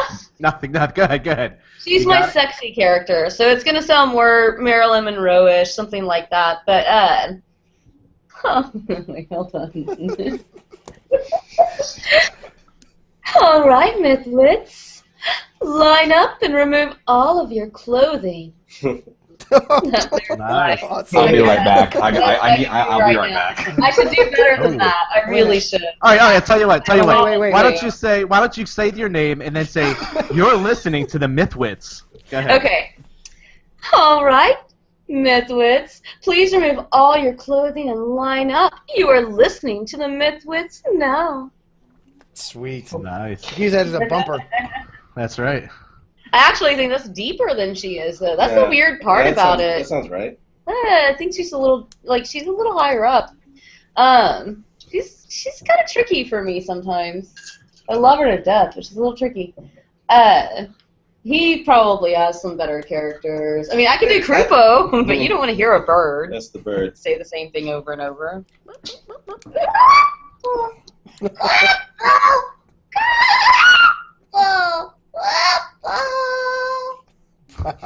That's actually awesome. good. That's awesome. Yeah. I know, Mike, you would appreciate that since you are a bit of a bird man. That's right. Oh, nice! I didn't Yes. know that. I'm a total bird watcher. Yep. Let's see. He's done some characters that are really. He does more we both do more character-y creature characters than we do, obviously, main characters. I am not your main leading lady, and he's not your leading man necessarily. No, I do like. Well, I like to call a lot of my roles Marlon Randos. Just some random guy. Never said that to me. Yeah, just some random guy. The everyman. So there's a lot of that. Like me and the in Toriko, me and the engineer that worked on that show for most of the show were like the two dumbest guys, lackeys. Oh, it's a great You know? Actually, that's great. That is Yeah. a great one. So, you're just like this guy is like really awesome, and like I'm totally believing in him all the time, and like I don't know, like we're just like the best, but it's all like that. Yeah. All right, am I back? Growl Yeah, you're good to go, and man. scream, Okay, cool. okay? Hold Because up. that's actually where my talent lies.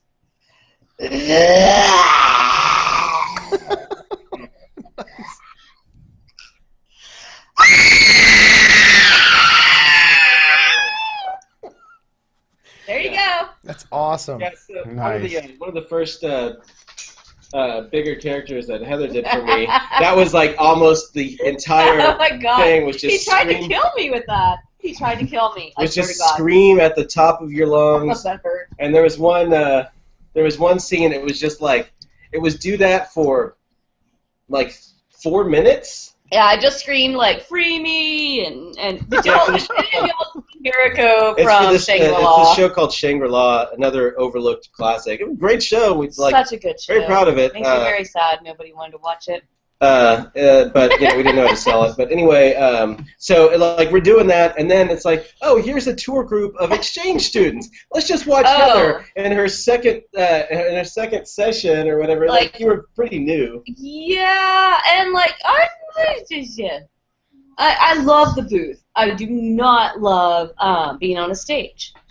Okay. So I really don't. It's just it's one of those things. I took acting classes as a younger person, and when I say younger person, I mean adult. But I did take acting classes and things like that. But overall, I didn't understand I could move into something like this, right? So it wasn't until like. Yeah, voice acting is way more private affair. You know, it's a totally different thing. There. So these people come in, or these young women, which I'm a very big supporter of young women and feminism. It was just a bunch of high school kids, but they were all foreign exchange students. Foreign exchange students. So they come in and I have to do a screen thing, and they're like, "Does it always take this long?" Yeah. Are you kidding me? Like I wanted to just be like. You're gonna learn today, son. Like, yeah, I had to be cool because this is their American experience or something. Yeah. But like overall, I was like only doing like 2 or 3 takes, and I'm screaming I mean, I can't describe how hard that really, really is to scream for minutes. I know that sounds like it would seem really easy. No, that would burn your voice out I've quick. heard stories. I've heard stories, man. Yeah, and like that kind of scream. This is a banshee scream. Yeah. This is not like a fight scream, which still hurts me. I gotta tell you, wait a minute. I gotta tell you, that scream was fucking impressive. Did you see that? Oh my god, that was awesome. The scream I just did. Thanks. Yes, no, that was. I was just like, holy shit, man, that would terrify me. Hey, I dated a screamer. I think almost every director at Funimation knows, but I wish every single director knew because it's. Oh, you need me to scream? Yeah. Oh, no, we don't need to do that right now. Yeah, I actually my very first audition, Brian, you will love this, for Colleen. Okay, so for somebody who didn't want to see somebody be an asshole or whatever, I immediately get done with, don't ever do this, people. Ever, ever. Write this down. Done with the audition. I'm serious. Learn from me. Learn from my mistakes. I get done with the audition. Not a great audition. Loved it. And then I look at her, and I mean, behind glass, and I'm like, would you like to hear me scream? Because I'm really good at that. And she just looks at me and she's like, no, no, don't want to hear you scream at all. That's a good indication that you didn't get it. Yeah, that's a good indication you didn't get it. And then it was like, I think that was my last audition with her. Oh, wow. Poor me. She still loves me. We're great friends. But for me, I like to, if I give myself a role, I'm always the guy who doesn't say much. Like, my role in Fairy Tale is like the guy who barely says anything. Well, and he has done auditions and stuff, and he, as a director... I hate auditioning. I know. As a director can say how bad auditions suck, which I think is actually an important thing for people to know. Like, auditions are, like, demoralizing. It's horrifying. And when I know that Brian was at HaberCon, but when Todd was talking about, like, now he's auditioning for things that say the guy that did the whatever great voice from Transformers or something might be. Yeah, like Peter Cullen, like Optimus Prime or something, maybe also going for the role. Yeah, it's like oh, what am I doing here? Yeah, so if right. I'm like, well, Jeremy is going for the same role. Yeah. It's kind of dorky, but, like, it's kind of true, too. It's just life, If you want to be an actor, it's all about auditions, and they all suck, and you're going to flub a million, and just get ready for that. Not you personally, Brian, because you obviously have an amazing thing. I didn't mean to bring up your Jeremy girl, but you know what I mean. Oh, we're gone. What happened? We're dark. What the hell? We went dark. Huh? What? Can't see anything. Uh-oh. Ruh-roh. You can still hear us? Yeah, we can hear you fine. I can see you, and we can hear you. Did we go dark? Weird. Sorry I talked so much. You guys could have just made it, like, a little less obvious. No, you look fine. Everything's good. Google's been having an issue. I mean, I kept on getting kicked out, so we can still hear you and see you. Who had an issue? Google's having an issue right now. Oh, Yeah, we're fine. We're fine. Yeah. Oh, so does this mean you can see me taking this selfie? Mhm. Yes. I guess so. Oh, nice. We're Okay. still good. I'm surprised. I'm surprised. Once we get our connection going, we usually stay pretty good. Yeah. Yeah. Oh, I've been having issues with Verizon. I will say Verizon. this, because you know when Todd was talking about a lot of these tips, especially when it comes to the audition process, the very first thing my acting professor taught me was to let go. You have to just learn to let go as soon as you do something. Right. Yeah. They froze up a little bit. I wonder if they can hear us. Hold on. I think they're gone. Hold on. I keep on getting kicked out, so it might be passing it on. I don't know. Google's been messing up. One word, folks. Technology. Well, this is not on our end. We the earlier part might have been, but this is not us. our fault. It's not our fault. We do have to watch our time a little bit. We're getting there. Oh, yeah, they checked out. Okay. Hold on. Brian, what's that? An Let me just- invitation? Yeah, give me 1 second here. All right, As you're doing that, did you guys want to start the game, or do you want to just forego the game, or what? It's up to you. The game would go about 5 minutes. All right, let's give this a second here. You tell me. I'm good to go. I can start at any minute. So what's the game? Yeah. It's called. What is the game called? It's called. Who's Your Monster? I might actually. Basically, I will show you pictures of Hollywood monsters, and you have to tell me the name and what movie they're from. Mm-hmm. You've got this all worked out strategically, right? Yeah, I'm ready to go. Okay. Worked on it all day today. Okay. Fine-tuned it. Matter of fact, I'm in my privates right now, pulling it up. So Yeah. Hopefully, give me a sec. Hopefully, if I get everything situated, I might actually be hardwired instead. Because Verizon wireless suck. Oh yeah. Well, See, I'm hardwired. The in. files. Oh yeah, I'm hardwired to my router. Yeah. Have to be. I am I also learned gonna. that. There's something else. Just while we're trying to get them up, talking shop a little bit. So if anybody's listening to this, you get a little behind the scenes shop talk for a few seconds. What's behind the curtain? Oh. You know, but Pivot. Wait. Wait. Now there's two of them. Wait for it. Well, it works. It works. It works? okay. Well, something just weird happened with Google. Hold on. That's cool. Your mics are muted again. I would unmute them real quick.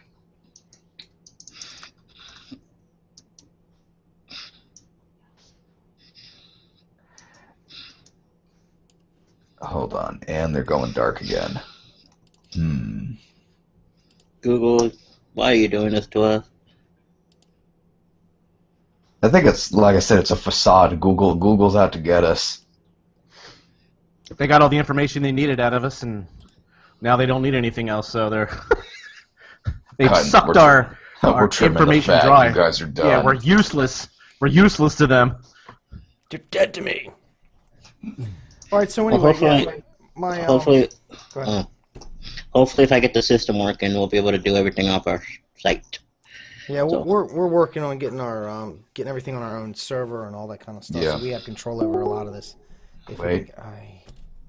This is really messing with my settings. Yeah. It's like really screwing me up. Give it 1 second, ladies and gentlemen. Google, fucking indie groups since 2011. Yeah, Roy's got a point. Direct connection for the win. Yep. Yep. Yep.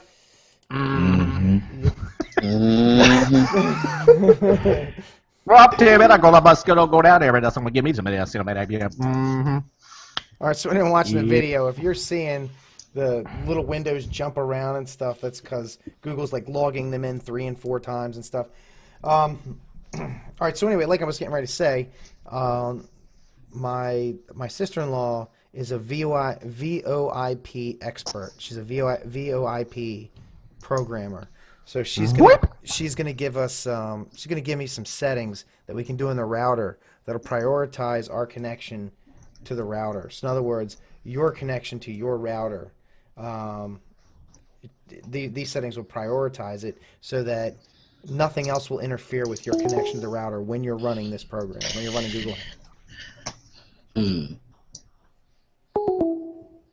All right, try unmuting your mic now. Who? Well, Oh, are they on? never- Okay. they were, and now they froze, and Oh, boy.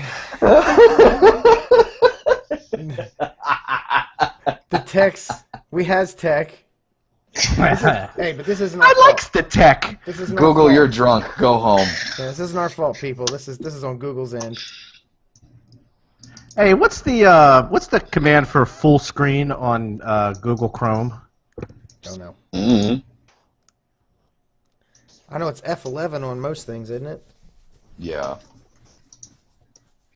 Ah, good. Congratulations. So, You just want to go for the game real quick? Well, if they come in, they'll jump in. If not, we'll just kind of do the game. Or are we just gonna call it quits, or what are we doing? well, hold on. Nah, we got this. We got this. Yeah, let me just ask him one quick question. Here.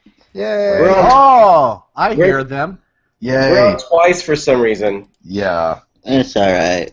Google will boot you off the other one, I think. But Eventually. Okay, it'll good. just keep messing Yeah. with me because I'm the one controlling where the windows appear on things. So, Alright. gotcha. So it's just like, yep, there we go.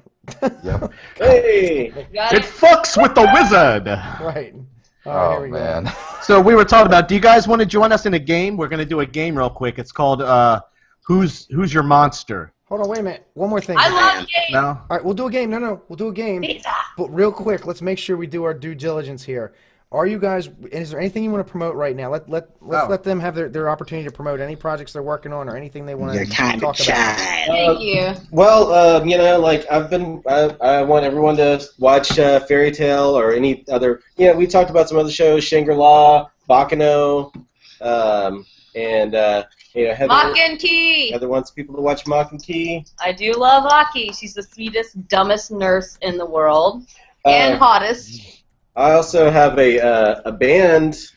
Brian used to tell me play with Habercorn, play drums in a band called Wire Wings, and we've been working on our first album forever. But anyway, it's Perfectionist. yeah, it's me and some other guys I've known for one other guy I've known for a long time. I play drums and do some electronics, and it's check it out. You can find us on Facebook or SoundCloud is probably the best way to do it. Wire Wings, one word. Okay. Hey, I got a question. Do you guys have anybody that? Do you guys need anybody to sit in the back? To sit in the back? Yeah. Yeah, I why need somebody to sit in the back with me. not? Okay. So, You're go always ahead. a friend. Adrian, go ahead with the promotion. Stop. Go ahead. But those are, you know, that's what I can think Yeah. of at the moment. Yeah. I think for me, I'm not allowed to say much of what I'm doing, so it's all in the past. Gotta love the I NDA. try to get Oh. that, you know. Yeah. Other than that, like, hey, if you're in the DFW area, you should come get your hair done by Heather Walker at That's right. Soho Salon. There you go. That would be a good thing to say. Tell me I still need to Midwest. schedule that appointment for my That's mother for what- her birthday. Yes. Dallas, Fort Worth for our international and Oh, even yes. national listeners. Sorry about that. I Yeah. assume, because I'm Texan, I assume everybody knows what that means. Yeah. We're from Baltimore. We think the same thing, Yeah. but evidently it's not true. I'd love to send a shout out to my Habercon family, who I love so very much and who has given me so much support. And those girls are like the hottest girls in the world. I'm so lucky to have been a part of like any of that. And I've got to give a They shout know out. they know how to make some cookies and. They know how to cupcakes, do too. it all. They give me shit on my birthday. They're like Sweet. these are my friends, you guys. And then on top of that, like, gotta give the shout out to Todd Habercorn because Yeah. he is the main man besides my husband. But Mhm. love you, Todd. I think that the things that you have done, the people you have attracted are amazing. So I just will go ahead and say that, like, we're all very lucky to know you. Well, it's true. It's true. He works his ass off. Don't fucking think that that's not true. Brian, I know you want to be an actor. If you want to be an actor, be ready to work your ass off and, like, to totally hustle that shit. He never stops. He never Kiss stops. some ass, Brian. Work that ass and kiss that Dumbass ass. Brian. I love Brian. Oh, I think he's a dumbass Brian. I'm like, no, we're not going to be mean to Brian on this. No. Brian's our buddy. Yeah, Brian's awesome. What's the Brian? Brian's got a huge, great career in front of him. Good. So So I guess that's the other thing I would like to promote is Brian Oliveira is a personal friend of both of ours, and we both think that he has some serious talent. My face hurts from smiling right now. So. And we love you, I need some Brian. ice. Oh. The kid's got chops. He's got chops. I used to have mutton chops, but I had to shave them. So when you're watching this MythWits episode years down the road, Oh my God. or listening to it, and Brian's already a Funimation actor, you'll be like, He will oh, be, man, we yes. saw it coming. They knew it. No, totally.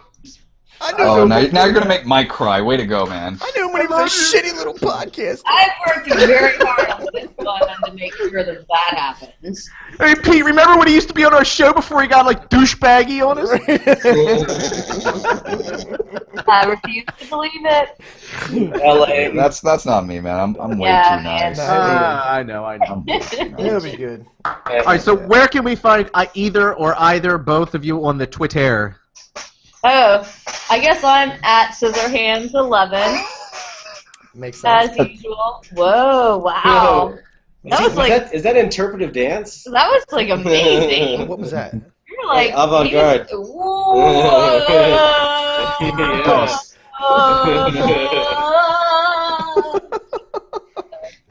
And I thought Yeah, I you can was. find me at Monkey Shines 9, and she's at Scissorhands 11. Apparently, we But I'm like. Heather Walker. I'm easy to find no matter where you're looking. Look up Heather Walker, anime, Heather Walker, Walker. I don't give a shit. Well, By the way, links thanks to for following me on everything. Twitter, Tyler. I'm not hiding.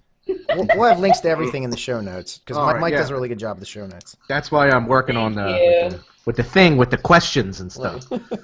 Roy just said, I hope to see a Day Alive dub one day. Hashtag Team Brian.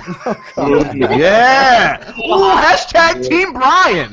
That's gonna be Brian. the title of the special. Oh my God, Brian! Now I feel like everything I should do is just have hashtag Team Brian. Just cause. All right, so I can Hashtag stop doing Brian. hashtag pudding Love on everybody everything. else. The next morning I wake up, my phone turns into a hand grenade from all the new follows on Twitter. Just Oh, like you're the guy from Flappy Bird. It all comes around. It all comes Story. You're just like Dong, which is actually his real name, you guys. Dong Gwyn. Yeah. The Gwyn being with an N in front of it, but it's silent. you mean win? Win. Yeah. So it's Dong win. This is me. The dog have a always gorgeous wins. Detective Tyler. I Sweet. said, Heather's talking you up right now. She's in love. So don't tell Johnny. She's right all around. But her stock just went up. Oh, he said I was rad, by the way. He just kind of skipped over that. Oh, Heather's just rad all around. Hashtag rad. Hashtag Heather's is rad. So, what's his game? What's his monsters all game? right, so Oh, the Mike, Monsters game. Yeah. Mike, take All it right, away. here we go. If I had a month. Oh, let's see what you're doing. As Sorry. I begin to screen share, I will start reading you the instrucciones. Oh God, I'm horrible at this. I have ADD. It should be easy, right, Mike? As far as you know. Okay. Do we have to write anything down? Well, you don't have to. I'll be happy to write it down for you. Okay. For those of you in the cheap seats. All right, here we go. Are we screening the share? Is it screening? Is it sharing? What's going on? You got to hit your screen share, brother. I did that. I said I done did that. I did. All Uh-oh. right. There we go. Monster, I thought. Okay. All right. Good. So, Can you make it just a little bit bigger?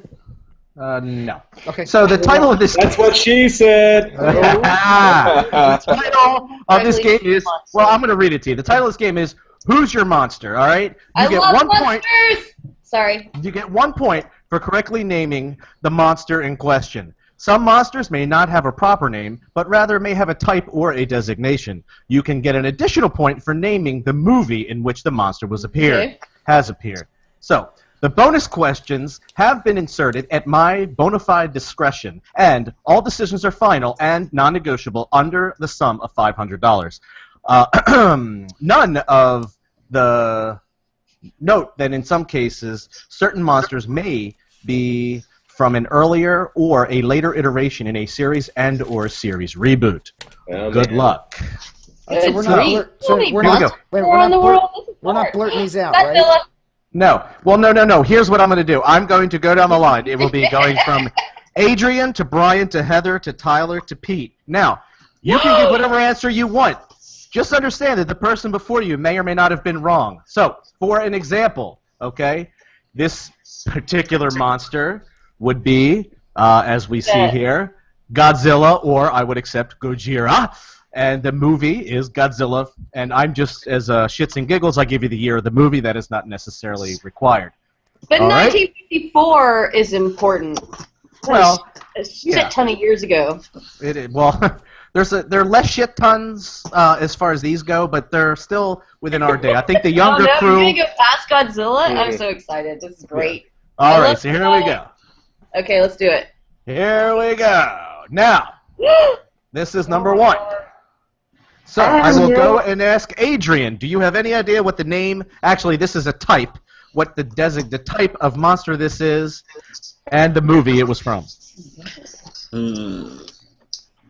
Is that Mark Cafis? Mark Cafis. Mark. And the movie. That's your brother, isn't it? Brother from another planet? No? Okay, alright. I wouldn't know. I don't know. Alright. Brian. Do you know what this is, Brian? I'm going to go with, I don't know the exact name, but it's a type of vampire from Blade 2. Yep. All right. I knew so that's what what he's saying. Easy. He may or may not be right. I know that's it. Blade 2. And you're saying it is a type of vampire. Yep. Okay. And Mrs. Heather, you are next. I have to go with Blade 2 because I know that's what it's from. Okay. We just watched Blade 2 like in Sedona or something. Okay, you're passing some clues along. I am the biggest Blade fan you can imagine, other than I don't freaking know his name. Okay, that's fine. Can't help you with that one. Just understand for future questions that any hints that you pass along the line with your "I know that it is this" is taking away points for you. So just keep that in mind. So, because of the point system. So, all right. So you're blanking on the name, and you're saying that you are fairly certain it is from Blade 2. I am really. Yeah, it's like it's we watched it together. Sorry. I want his side, guys. A win for him. It's the best part of the game. Yeah, that's. I think they're like space vampires from Blade 2. They were from some other dimension or something, but they were from Blade 2. All right. And Mr. Peter. Yes, I'm going to agree. That looks very much to me like the vampires from Blade 2, and I think they were some kind of weird second generation or something like that. Sure. I hate to do this. I just want to ask one question. I know this is off, but does anybody know who did the makeup for Blade 2? That guy, the guy who you're seeing, who did that face. It wasn't Danny Trejo, was it? No. No, not Danny Trejo. Well, no. Here's the thing. Guy? Don't quote me on this, but I know Guillermo del Toro directed it, but he also, whenever he does a movie, he does design. So he might have designed the makeup. Gotcha. Technically, so. Okay. All right. I'm just curious. Sorry, I know that I don't know the answer, but I was just curious. Sorry. Moving on. Anybody knew? To this one. Now, don't get excited if you happen to know or you don't know, whatever. So, again, your best guess at the name and the movie. Mr. Adrian. God. Is that Mr. or Mrs. Is that my long lost brother? I love you, Adrian. I love you. I don't want to know. I'm not that old. And what movie was he in? Let's just say the Gremlins. Gremlins. Okay. I'm with you. I'm with you. Brian. You know what this is, I'm not Brian? here for the points. I'm here for the fun. Brian. Yeah, well, of course, that's my character in The Fly. Hi, I'm Jeff Goldblum. Oh. Okay, you're calling out the movie, I would imagine. Do you have any idea what name we would accurately give this particular character from the movie? I'm gonna go with the type. I got a type. I'm gonna go with human insect hybrid. Thank you, Dr. Olvera. Pager Dr. Olvera. Pager Dr. Olvera. We got a problem here. Hey, everybody! All right. Well, I'm going with some sort of Steven Spielberg hybrid. So I think I'm going to go with a... actually, you know what? Oh, I'm going to go with Samsa. Samsa. And he's a dung beetle from the movie The Metamorphosis, which just doesn't exist, and it's just a story. I didn't really follow the rules, but that's okay, right? Rule breakers are allowed here, right? Hey, do your thing. That's exactly how I'd almost love to imagine Samsa. You can almost, Mr. Tyler. You can almost smell the dung on the thing, right? You know what I'm saying? Did any of y'all see what was Looks the like it French? climbed out of a sphincter. Yep. French Shit weasel. microscopic Microcosmos. microcosmos. Does that not look a little like a dung beetle? Yeah, a little bit. Yeah. Yeah, come on. Okay, you can ask. Mr. Tyler? Once again, I gotta agree with the doctor on this one and say that's Brundlefly Oh. from the hybrid between Jeff Goldblum, Dr. Brundle, and the Fly. Not the Vincent Price one. Yeah. All right. And Highlight impression. Mr. Bryant. Yay, he stole my thunder. I was going to say Brundlefly from the Fly 1. Oh, yeah. That doesn't steal your thunder. That just means you just as cool as he is, you know? I was like, No, it means he copied. All right, so I was like, damn, moving I'm the on. first one to say Brundlefly. No, Oh, I'm I not. know, right? All right, moving on. Oh, this is going to be a good one. Oh, what the fuck is that? Brian? I mean, not Brian. Adrian, I'll just put, what, your dad on this one, or who are you thinking this one is?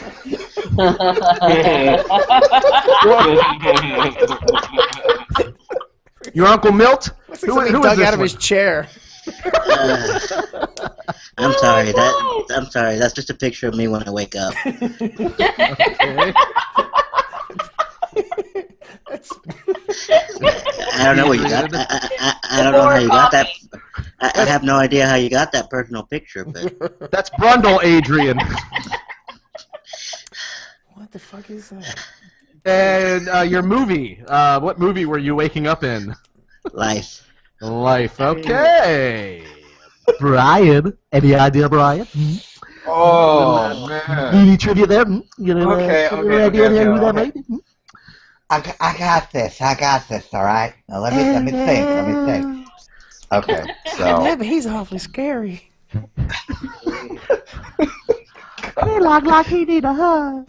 So all I remember is he is a creature from another dimension. I can name the movie, but I just can't. No duh. Okay, well. Howard the Duck.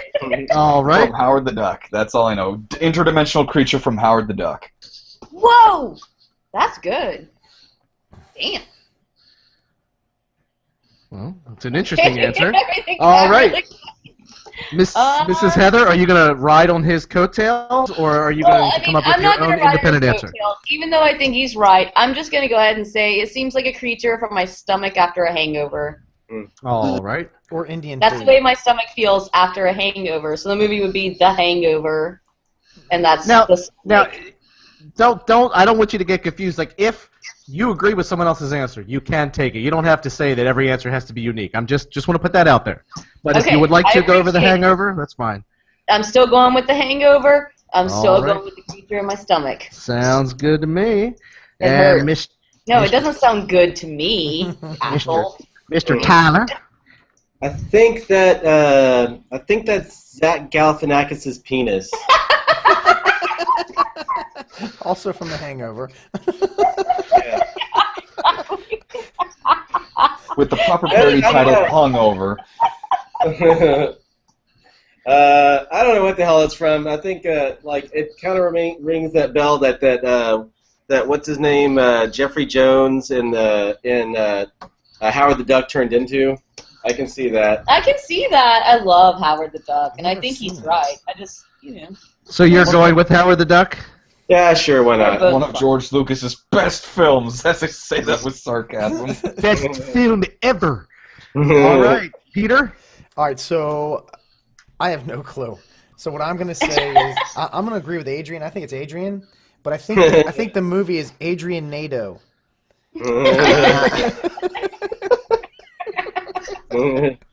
Adrian, how do you get everything behind you so dark? Oh, it's my dungeon. All right, moving on to number 4, and there are 5, so here we go. Oh.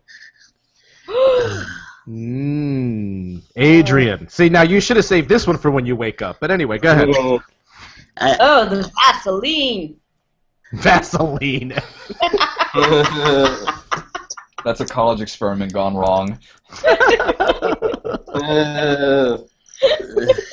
Adrian. Well, see, that looks like one of Mike's exes. You've met Molly. Yeah, you nice. All right, Molly. And let's see. What movie was she in? Keep in mind that sometimes my son, at some point, my son and sons may be watching this show. Let's just say that that motorcycle movie that she was talking about earlier. All right, Molly Does Dallas. Sounds good. Brian, you got an idea there who that is, sir? Any idea there that who that might be? Let me see. The closest thing I can guess was the Senator character from X-Men 1. Ooh. Senator Guy. Senator McWaterman. X-Men 1. And Mrs. Heather.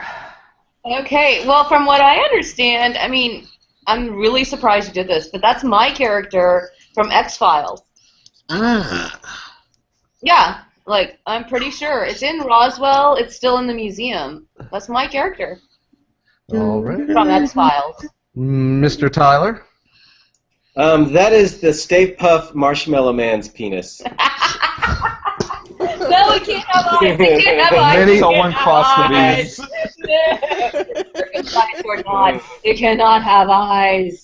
Oh yes, it did. You didn't get the high def Blu-ray version, did you? Yeah, that's Stay Puft Marshmallow Man from Backdraft, I believe.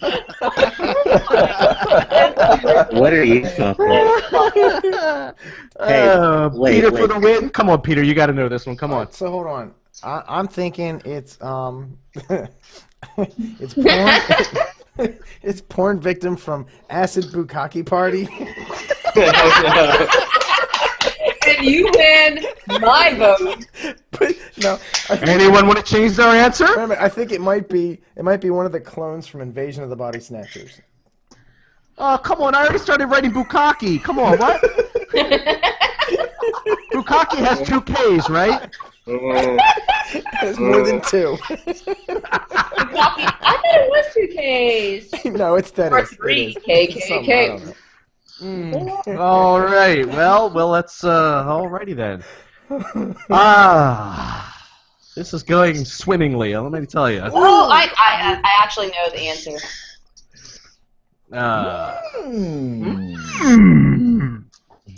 Brian? Adrian? No. Come on, Adrian, you got to get this one. This is a gimme. It's your granddad. Come on! It's a gimme. Where did you get my aunt's pictures? My aunt.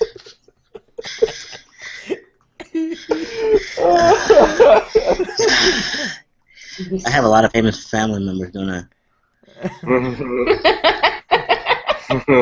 All Adrian, right. Are you sure your last name isn't Adams? I wouldn't know.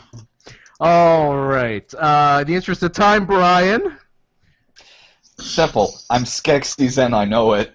Yes! Nice. Sorry. And the movie. The Dark Crystal. Is that Crystal with a K or? Oh, With a come C. Stop, Mike. Okay, Come on, just dude. making Come on, sure. Come on. It's not Crystal. Dark Crystal. The robot chicken pit. Well, we failed you again, Jim. All right, Mrs. Heather. You could say concur if you concur. I concur, but I have to say, as a simple point of trivia, Uh-oh. I was considered the oh shit. Well, never mind. Go ahead. Just get to him. You were going to say the skankiest Skeksis, weren't you? Basically, yeah, I think I was. Sorry about I that. knew it! All right. Mr. Tyler. I concur. That's the Skeksis from the Dark Crystal. All right. Peter? Yeah. Ditto. Lord Chamberlain. Please make peace. That's so many good jokes. They all left my mind. Nice. Yes, exactly. All right. So here we go. Starting back at number 1. Here now, what I have is the answers underneath it this time. Yay. So these are the Reapers Yeah. from Blade 2. So Okay. Adrian gets no points for my Uncle Mark. This game. Yeah. Oh, good answer. Yeah. Brian gets Point What? for a tri- Brian gets 1 point for Blade 2, and Heather gets a point for Blade 2. Tyler and Pete get a point for Blade 2. Moving on. Woo! Brundlefly.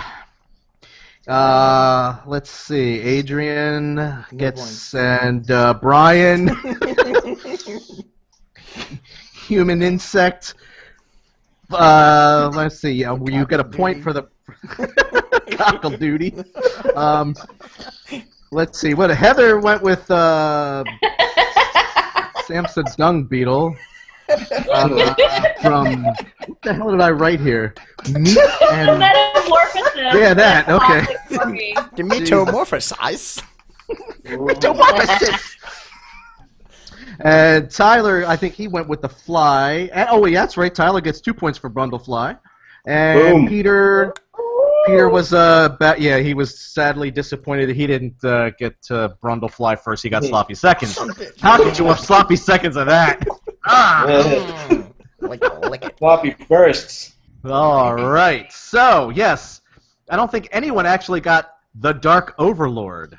Dark Overlord. And let's see. We have Dark Overlord. That was Adrian again is streaking with 0. Adrian All for the streaking. sweet. Yummy. Speedy go nude. Interdimensional. But Brian did get a point for Howard the Duck. And somebody else, let me see. Heather went with Heather's stomach hangover. No point there. Hangover. And Tyler went with Howard the Duck, and he thought it was Zach Galifianakis, but hey, he gets a point for Howard the Duck. All right. And Peter, what did you go with? Adrian Nato. So unfortunately, it was a little bit artistic difference. So moving on to number 4. You guys, my favorite movie in the whole world. Oh, Beta Unit. Beta Unit. Starfire. Oh! I'm sorry, I wasn't born yet. Damn it. Could have sworn I know, it was right? Cocky acid victim. Cocky acid form. Yeah, Peter. He's no ET. You know what I'm saying? He's no ET. Unfortunately, Tyler, backdraft was a little. We can't take that one, unfortunately. And Heather, X-Files. You're close. You were just missed it by that much. Not the wrong decade. Nobody got that one, and so it looks like evidently my ex-wife was not in Molly Does Dallas.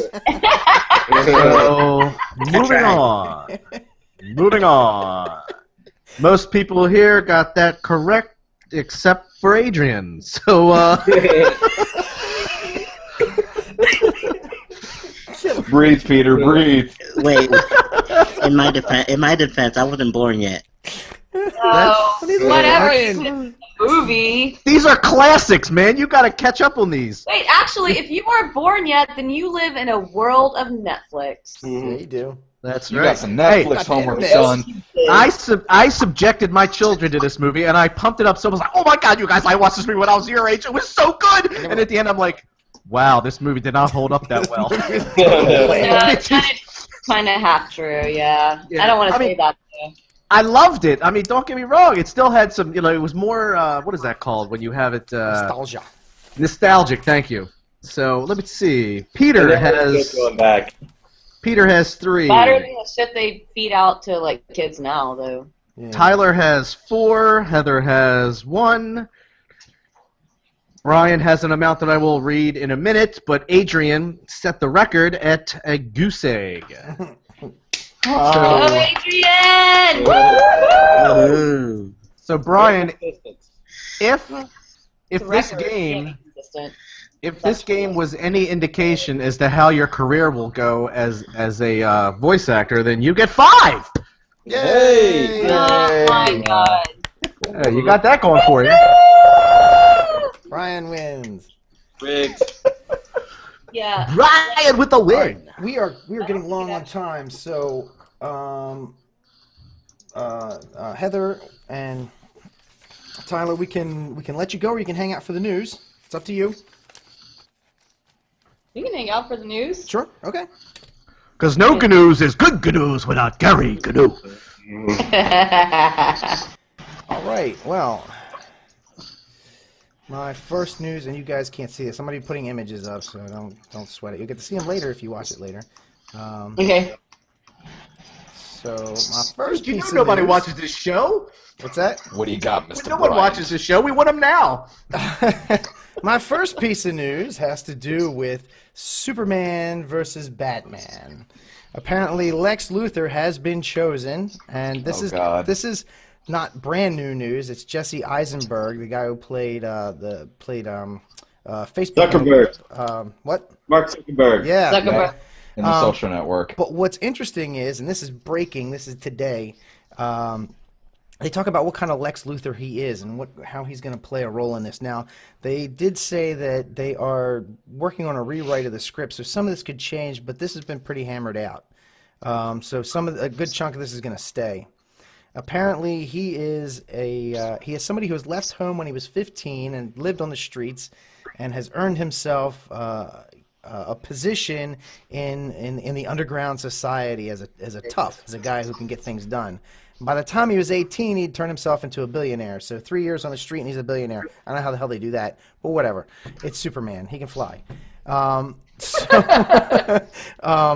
right. So apparently he's going to be in Metropolis, of course. And when Bruce Wayne walks in on him, he's going to be looking at the carnage that has been wreaked upon Metropolis. And of course, he's going to see Superman as a villain, as an alien, actually, as an alien invader. But Batman's going to just see him as kind of interesting. This is all coming from the synopsis. And I'm getting too old for this. right. And Lex is not going to like Batman at first because he sees him. Well, Bruce Wayne. He sees him as a kid who was born into all his money and stuff, whereas Lex earned all of his money. And apparently Lex Luthor is going to have tattoo sleeves. Both his sleeves are going to be tattooed. So it's a very different take. And he's going to be bald, but apparently he shaves his head bald. He's not been made bald. So what do you guys think of all that? That's good luck, Heather. Keep doing that. It will happen. So what do you guys think? Oh, wait a minute. Bald guy. Ruined childhood, right there. So what do you think of this tough guy, Lex? Not with Jesse Eisenberg. Two words. Two words. Okay. 2 words. Childhood. Bryan Cranston. Yeah, I hear you. He would have been a good For choice. Christ's sakes, Bryan Cranston would be a much better Lex Luthor. What do you guys think? Ooh, I like that. Yeah. I actually really like that. Yeah, I dig that too. I think Bryan Cranston would have been a better choice. Well, I think Jesse Eisenberg is a pretty awesome actor, and you never know what somebody can do as far as dedication. I mean, look at Christian Bale going from the Machinist to Batman. Oh, yeah. He gained 80 pounds of muscle, and it's like, whoa, holy shit, that guy looked like he was like death eating a cracker last week. Oh, And God, that movie man was will die early. disturbing. On all of these Yeah, it was. weights. But he's going to have to eat Yeah. like 50 Twinkies a day because, I mean, Lex Luthor is big. You know what I mean? No. He's not this... He's really no. big. I agree. I don't and know. it can't be all. It can't. It's got to. He needs a real body. Well, Well, I mean, We'll see what happens. We'll see what happens. I don't think he's going to be bad as Lex. Yeah. But I agree that Bryan Cranston would have been a better choice. I think he'd have been a better Lex. As a Tyler's got a good questionable point. shady Jewish surgeon once said, let's see what happens. Right. Okay, so my next piece of news, because I'm going to go through these pretty quick, being that we're running as late as we are. My next piece of news Sorry about that. has to do with Guardians of the Galaxy. Now, as you know, they keep filling this fucking movie up with people. Same thing with Avengers 2. But where these two tie together is apparently Captain Marvel, the female, the Miss Marvel, which is going to be Captain Marvel, which I prefer anyway, is going to be at the end of this movie. And it's supposedly going to be part of tying Guardians of the Galaxy into Avengers. Another character that's going to be making an appearance. Somehow, I think Thor is going to be in it. And I believe somehow, some way, Captain America is involved somehow. I don't know if it's going to be Guardians of the Galaxy. Maybe he's going from Winter Soldier to Avengers 2. But if they're tying Guardians of the Galaxy and Avengers all into Avengers 2, I wonder if they're going to have any kind of weird thing. Because it's supposed to be happening in the future, right? I believe so. So there's got to be some kind of time travel thing or something. I have no idea. It's Marvel, man. It's Stan the Man. The man's been writing comics for like 50-plus years. He can help come up with something. But I will say this, something I just noticed today, and I don't know if you guys ever noticed this. They're going to be. They talked about Guardians of the Galaxy 2 has already been scheduled for I heard release that. in 2016. It's supposedly going head to head against Superman versus Batman to tie those two together.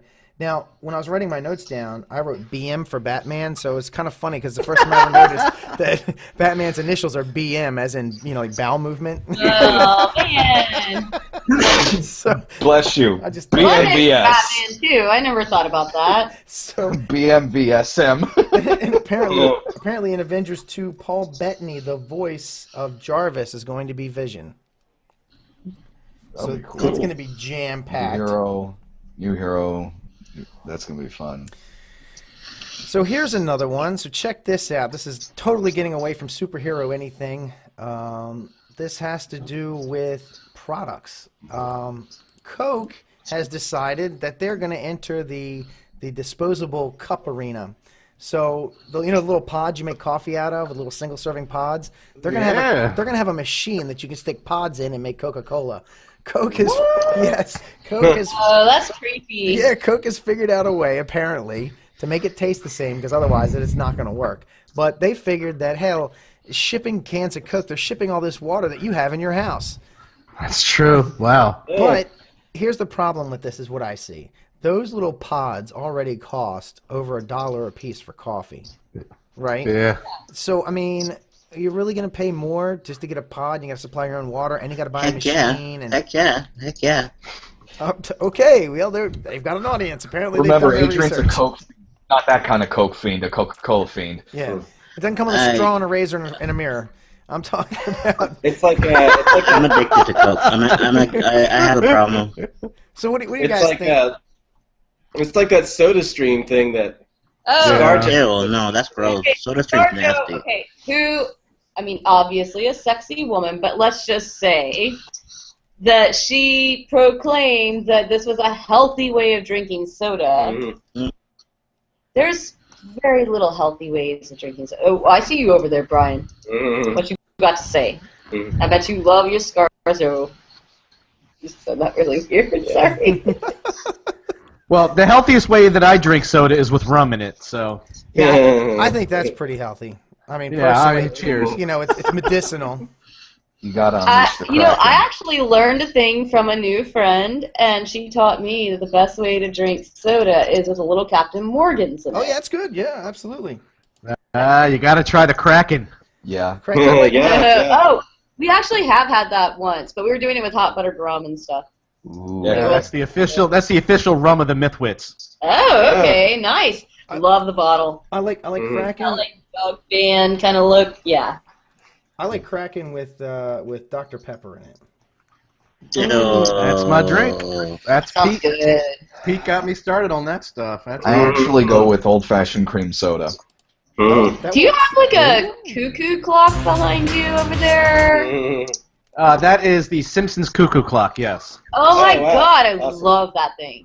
Yeah. Oh, God. Because I see your Homer Simpson. That's right, you got that over there. And you got Bone Daddy, right? That's Bone Daddy. That's compliments of Pete a long time ago. Yeah, that's long. Okay. I like what you got. I like Yeah, it. working I on love my the- set. Hey, My you little like set my Wallace? Oh yeah. Oh, wow. Yeah. Oh, we didn't notice it at first. Yeah. All right, so I got the last piece of news, and this is a funny. All right, I don't know if you guys saw me loading this up, but I got a YouTube video. So if you guys can go into your Google, over on the left-hand side, there's a little YouTube icon, little red square with a diamond in it, or I'm sorry, a triangle in it. That's like a play button. That one. Chirp, chirp, chirp, chirp, chirp, chirp. So everybody ready? Unfortunately, I see. Yes, go ahead. All right. This is a movie that's coming out that I know none of you want to miss. Zombie Beavers. So I'm gonna play the trailer. This is awesome. Here we are. Home sweet home. Oh my god. Oh, there they are. Make it rain, bitches. What is that? Looks like a beaver dam. Let's go take a look. You girls from out of town? We're staying over there at my cousin's place. We were looking for beavers. Well, hell, ain't we all?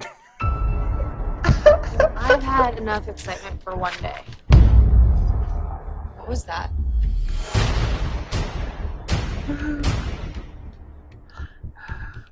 Someone in there?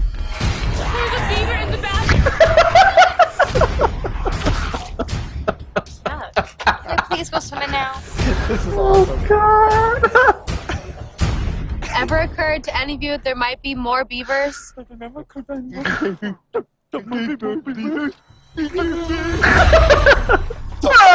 that blood? Never seen a real beaver before close.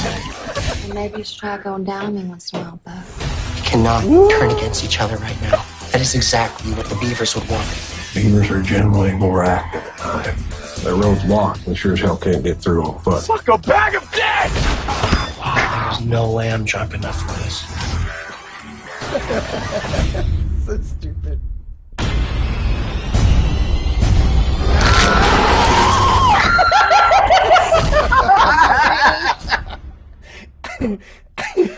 Oh, God. It's Black Sheep all over again. Zombie beaver biker sluts. That's the second one, right? You guys are muted, just so you know. After Yeah, when we do a YouTube video, you get muted. So if you just unmute yourself. To unmute, hit the unmute button, little thingy. I think the trailer put him in shock a little bit. Uh-oh, they froze up. Oh no, they're behind us a little bit. They got started a little late. Yeah. Okay. Yeah. That's fine. So what do you guys think? You think you're gonna rush out to see Zombie Beavers? Oh, I forgot. Wait a minute. I gotta. There we go. I got the image for that. Oh. Was that the most ridiculous thing? I mean, come on. That's got to be worse than Sharknado. Yeah, that's. Oh, I don't know. Like Sharknado, I think was probably the worst movie ever. I couldn't. It was. Actually? Yeah. It was. I don't even know if it was like enjoyably bad. Birdemic is pretty bad. Birdemic. Yeah. Or Thanksgiving, that movie about the killer Thanksgiving turkey. Yeah. That was like he was like a wisecracker guy. You know what this reminds me of? You know what this reminds me of? This reminds me of a foreign horror movie that came to the U.S. called Black Sheep. It's literally the similar premise with sheep, and people actually turn into sheep in that movie. And and I'm watching this. I'm like, this is Black Sheep all over again. I don't know, Pete. Would you rather watch The Human Centipede again? Oh. Yes. Yes. That was rough. That was rough. Nobody wants to ever see that movie ever, or even like bring that up in conversation ever again. Oh. Yes. They made a second one, by the way. Besides, maybe Hold on. Yeah, you know, it kills me because there's all these like good stuff. This kind of stuff always kills me because there's all these good stories out there, good writers, and you know, and this kind of shit makes it to the theaters. You know what I mean? It's like, really? It's like, come on.